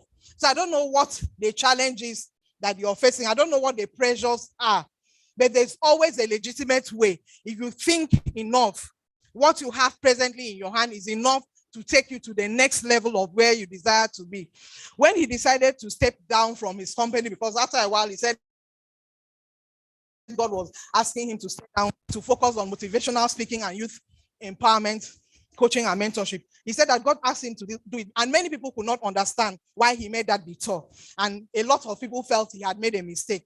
But he stayed true to that calling. And in the last 3 years before he passed on, he made global impact because he stayed the course. So I don't know what it is that you have in your hand. Like Mr. Lionel mentioned that in 5 years, you've had like 20 things that you've done. There's something that you have in your hand that you need to stay focused on, that you need to stay consistent on, in spite of the heat, in spite of the challenges. Stay on it. And like Ubonking used to say, what you eat and continue to eat will eventually eat you up. And before you know it, you'll be standing in that thing. So whatever it is that you have, stay the course. Do not be flippant. Do not jump from this thing to the other. Today, you try to sell pure water. It looks like it's not working. And then you look up and you see that your neighbor is selling bags. Oh, that looks like it's going to work. And you jump there and you start selling bags. And you don't have a clear-cut idea of what you want to do. So you need to stay the course. You need to stay the course. Like the lion, one of the things that defined Ubonking's leadership was his attitude. He had the attitude of a lion. His can-do spirit, no matter the odds that were stacked against him. His radical faith, his humility. He never allowed any obstacle to weigh him down. I never saw anything. In fact, there was a time I had to ask him, because we'll be in the midst of the most serious challenge in the business, and he will sleep and sleep very well. I had to ask him, how are you able to do that? Sleep so much in the midst of heavy challenges. And he said something to me. He said, no matter what the challenge is, do not allow it to get to your spirit, because the Bible says a broken spirit who can bear. Once it does not get to your spirit and break you down, you can surmount whatever challenge it is. And this is what helped him a lot. And there was a phrase we would always use, which we used to laugh about a lot. That phrase was somehow, somehow. What that phrase meant was that when we're in a tight corner and unsure of how to navigate our way through, somehow, somehow was the phrase which signaled that we didn't know how it would happen, but we're giving over the situation to God, and he always came through. He never gave up. He never gave up. And that is why you cannot afford to give up. I know that somebody here may be on the verge of giving up the dream. You have tried this one, it's not working. You have tried that one, it's not working. Give it another push. Do not give up. You may just be giving up at the verge of change, because there's always pressure at the cost of every change in your life. Now, passion gives you the staying power when things go down. It is born out of your pain. Ubonking's pains birthed a passion for success, which drove him. He often advised that it was not enough to have passion. That passion had to be fed with knowledge and skills. So whatever it is, yes, you have a passion, you want to become a certain thing, you must educate that passion. You must pay the price to learn the things that you need to learn with regards to that thing that you want to do in order to achieve it. And you will. It's not enough to be passionate. Educate that passion, feed it with information, feed it with knowledge and skills, and you will stand in the midst of it. Now, another thing, because he had many, as a leader, he had many turning point experiences. And one of the turning point experiences of his life, as he would often share, was when his decision, after the decision to go into the security business, he said that another decision that marked the turning point for him was his decision to get married. And he would share scriptures, because he said he was a mathematical person. Me, I wasn't much of a math person. I was the English one. He would write and I would edit for him and all of that. So we complemented each other like that. And he said that God showed him a scripture when he wanted to get married. I might just be talking to somebody here, because there are so many ways that God uses to push you into where you need to be. If you have the right partner, if you have the right partner backing you up, that thing that you're struggling all alone about, you'll be surprised that it will become very easy for you. So I don't need to talk much on that. You can check his YouTube video to see that. So the pressure and challenges did not automatically dissolve when he made that decision to get married. But Ubonking applied himself to reading and studying. Now, every great leader who desires to transform his or her world has to be a great reader. How many books have you read this year with regards to that thing that you want to do? What information do you have about it? What's the intelligence you have on it that gives you the competitive edge? People, you want to achieve a particular thing, and this is almost the end of the year. You've not read up to 2 books with regards to that thing. You need to apply yourself to study. What Ubon King said was that he believed that what one eats and continually eats will eventually eat them up. And he said something which I will quote. He said, I didn't mind the pressures. I didn't feel the pain that was around me because of the light that was inside me. That light kept me alive. I stopped looking at the conditions outside and kept on feeding on my inside. The Bible, because the Bible says that the entrance of his word brings light. So he kept on feeding his mind. He kept on feeding his mind. And unknown to him, he was building up so much on the inside that in a matter of time, it transformed him into that place that he wanted to go. So regardless of the pressures, regardless of the challenges that you're seeing on the outside, if you can only shut your eyes to them and begin to feed your mind, the mind is very powerful. Begin to feed it with the right information, begin to feed it with the right associations, and before you know it, you will become. Ubon King went into the business world and took it by storm. His business process flow was, he outlined the steps, the awareness stage, where he started creating awareness with people about what he was doing. And he said that that awareness stage led to the acceptance stage, because after a while, people see you around, they know what you're doing. It led to acceptance. And then he began to market what he had. And finally, he got into the sales and the referral stage, where people started referring, oh, I need a coach, I need a mentor. Go and look at Ubon King, he might be able to help you. And those were the things that kept pushing him. So after you have stirred the course, you've created awareness about what you're doing. And after a while, it becomes accepted. And before you know it, you get to that stage where you can become referred. People refer to you and you become a solutions provider. Ubon King was an influential leader. However, the process of influence infers that influence goes both ways. There's an agreement, which means that there's healthy communication and buy-in on both sides, leader and follower. You cannot be a successful leader if you've not first followed. Ubon King was somebody who knew how to follow. He would often say that loyalty is unto death. He never stabbed anybody in the back that he called a mentor, that he called a boss, that he called a friend. And he always ensured that he bent over backwards to ensure that the businesses of the company where he worked succeeded. He did not spare himself any cause. He sowed those seeds. And because he was a great follower, he metamorphosed into a great leader. So for you to become that transformational leader, you must first of all be a transformational follower. It is important. The transformational leader behaves in a way that appeals to the ethical or moral value of the followers, with the aim of getting both leader and follower to raise their consciousness around the collective good. And you know, as a leader, you first of all do it. What you want to do, you do it to show your followers how it should be done. And they watch you do it. And then after that one, you now bring them together, and two of you, the leader and the followers, they do it together, which is what Ubon King did. And finally, you step back and you delegate and you allow them to do it by themselves while you watch and you correct. And this is what he did when he finally decided that he was stepping aside from his business to go into another area. He had raised leaders also in the business who helped to push that dream that he had. I'm going to be rounding up. I believe I have a few minutes more. And I want to say this. Ubon King's transformational leadership style included an individualized coaching and mentoring approach. I'm sure maybe a few, I don't know how many people in the room ever experienced the 15 minutes coaching calls that he initiated. Free calls, okay.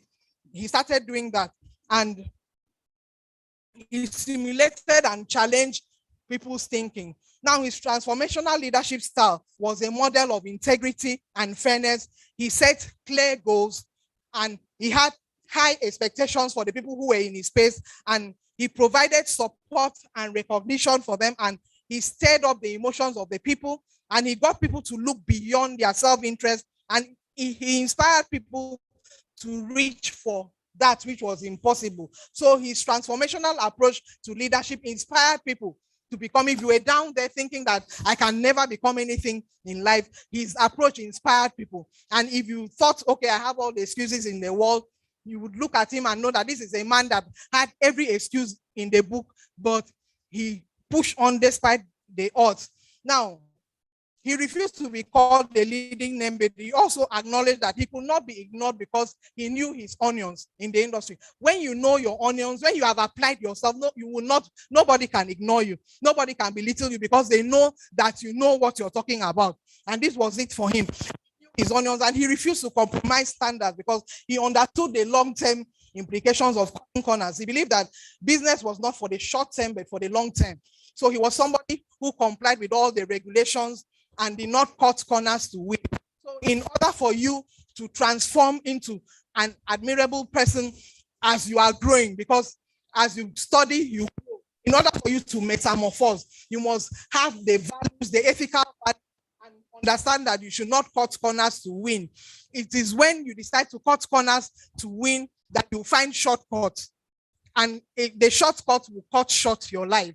So it's important for you to, as you grow, maintain your integrity and ensure that you stay the path. And I'm going to say this as a final thing before I go away. Transformational leaders are coachable and they are self-aware.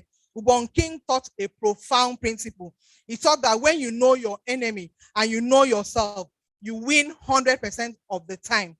When you know yourself and you do not know your enemy, you are likely to lose 50% of the time. When you don't know your enemy and you don't know yourself, you are likely to lose. So I'll leave with that question.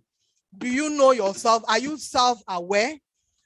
Self-awareness will help you decide that these are the things that I'm lacking, that I should go for in order to get to where I need to be. So you need to spend time to discover yourself, discover the things that can help you transform and work on that thing. Stay the course, and in no time you will stand in the midst of your goals.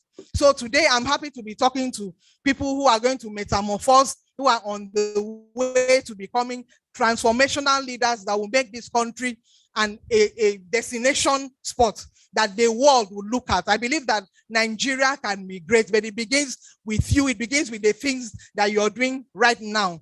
And see you in the future. God bless all of you. A round of applause once more. If I were you, I'll keep jamming those hands. Von King was a troublemaker. He would get you up on your seats. Please jam your hands together. A woman delivered the speech in the spirit of Ubon King, but in the body of a woman. Thank you so much. Thank you. Dr. Ivy Ubon King. Whilst you are still here, if you want to grab some meal, there is a vendor just outside so that you can satisfy the part of the stomach infrastructure whilst we're waiting for the surprise. Yes, and we also want to tell you that we're getting into the second half of the event. So please try and do some restructuring on your facial expressions. I can see some tired faces. Do not get tired of inspiration, of motivation, of clear-cut solutions. So please brighten up because we're running towards the permanent and pick up site. a meal while you are at that. Okay, so there's a video we need to watch. I will not tell you what it is. I will just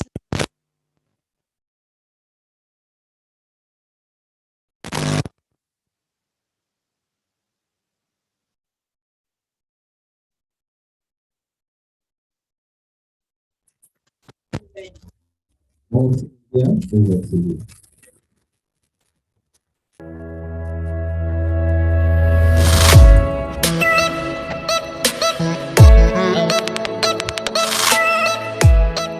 There is a law called the Pareto's principle. The Pareto's principle says 20% of your investment brings 80% of your results. That means 20% of your friends are the ones that add the value to you. Find out who these 20% are and then look onto them and stay with them. Manage them properly. Then find out who are their own 20%. Then get their own 20% to be your own 20%. That will be 16% extra. And if you do that, because you have to understand, if you cannot count, you cannot be rich. You must understand mathematics.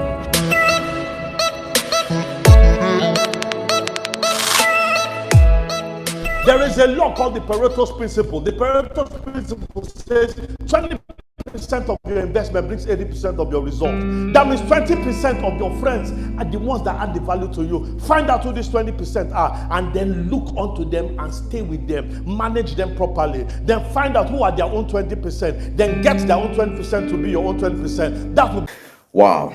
Permit me to seize this moment to pay tribute to someone whose impact in my life is undeniable. The person of Dr. King. When I met you, I was at a conundrum. I was in a place where I struggled to paint a picture of the enviable future that I desired. I remember you telling me that you were going to so get me angry to the point that I would develop discontentment for mediocrity. You see, when you have lived in a certain place, in a certain paradigm, where all you see is the yellow bus and, live in a certain pedestal, the only way you can break free from that is if you can take a journey in your mind, and it has to be deliberate. And this is where greatness eludes a lot of people. It becomes something so difficult for you to be able to move from where you are to where you know you need to be, because you've never been there. Because I tell people all the time, you can never go to any place you have not been. One of the profound things that you did for me was to take me to the place where I need to be by showing me and exposing me to it. You exposed me to good things, and soon I'll be writing a book called The Ethics of the Palace. You exposed me to life on that pedestal where I saw that it was possible for me to be great.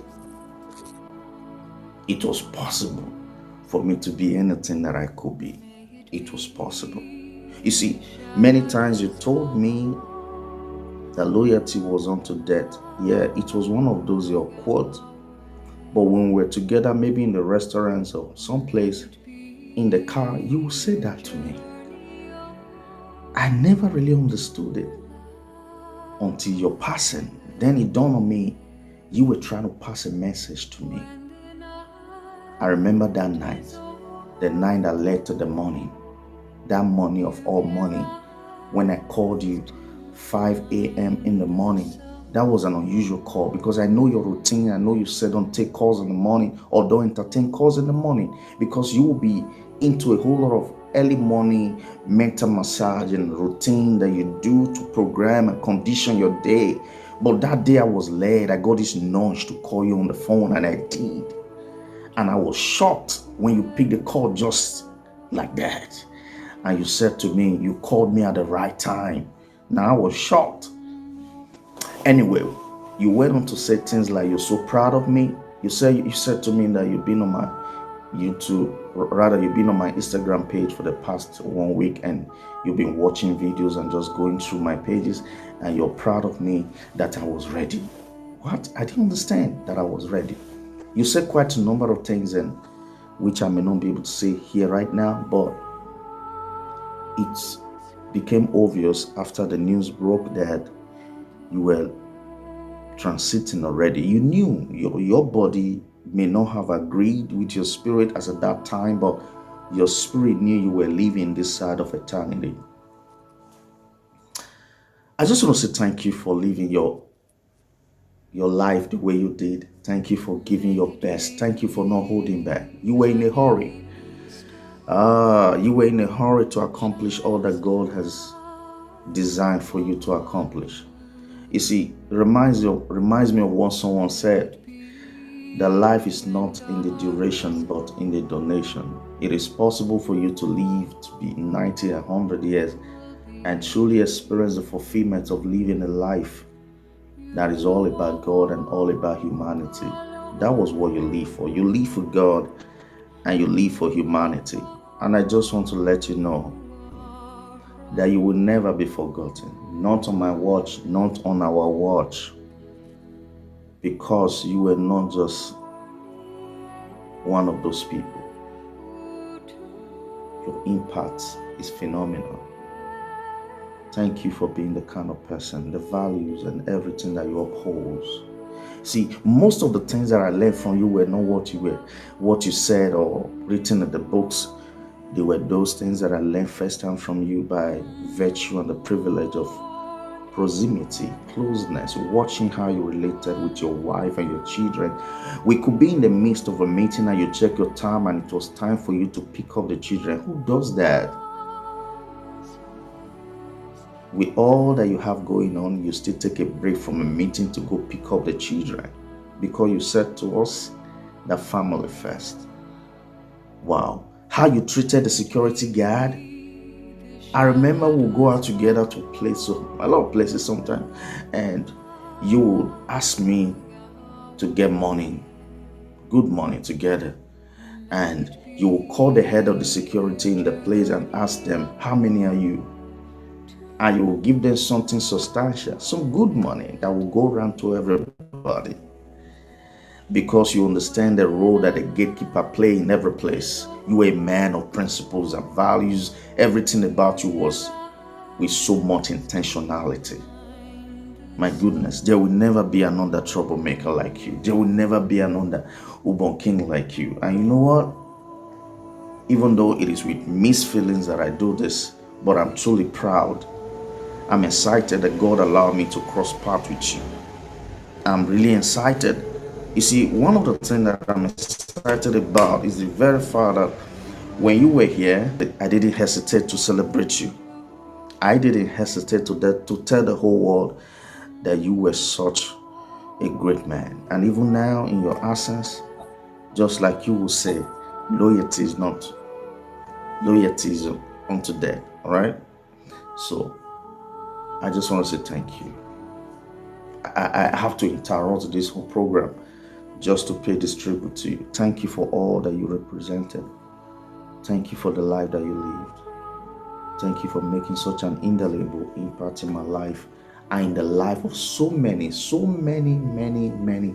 protege spread across the entire world. You truly lived. I said to people, you gotta live before you die. You lived. Yes, Dr. Obonkin lives on. Thank you.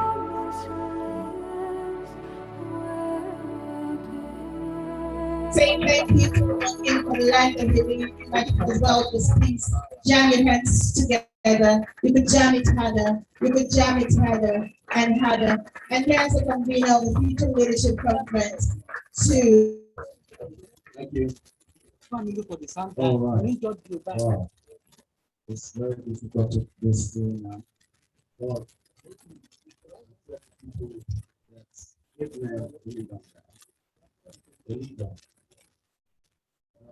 You see how long that was? Because I was trying to say a lot of things. And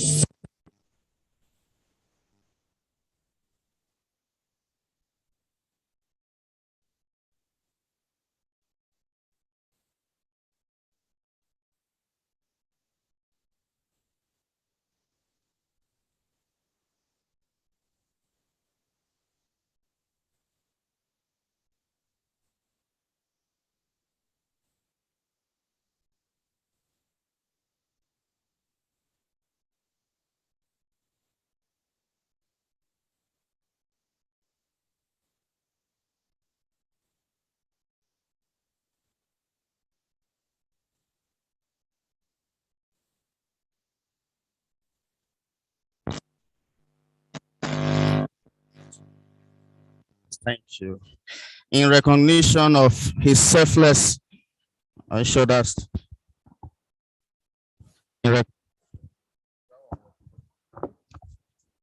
Okay.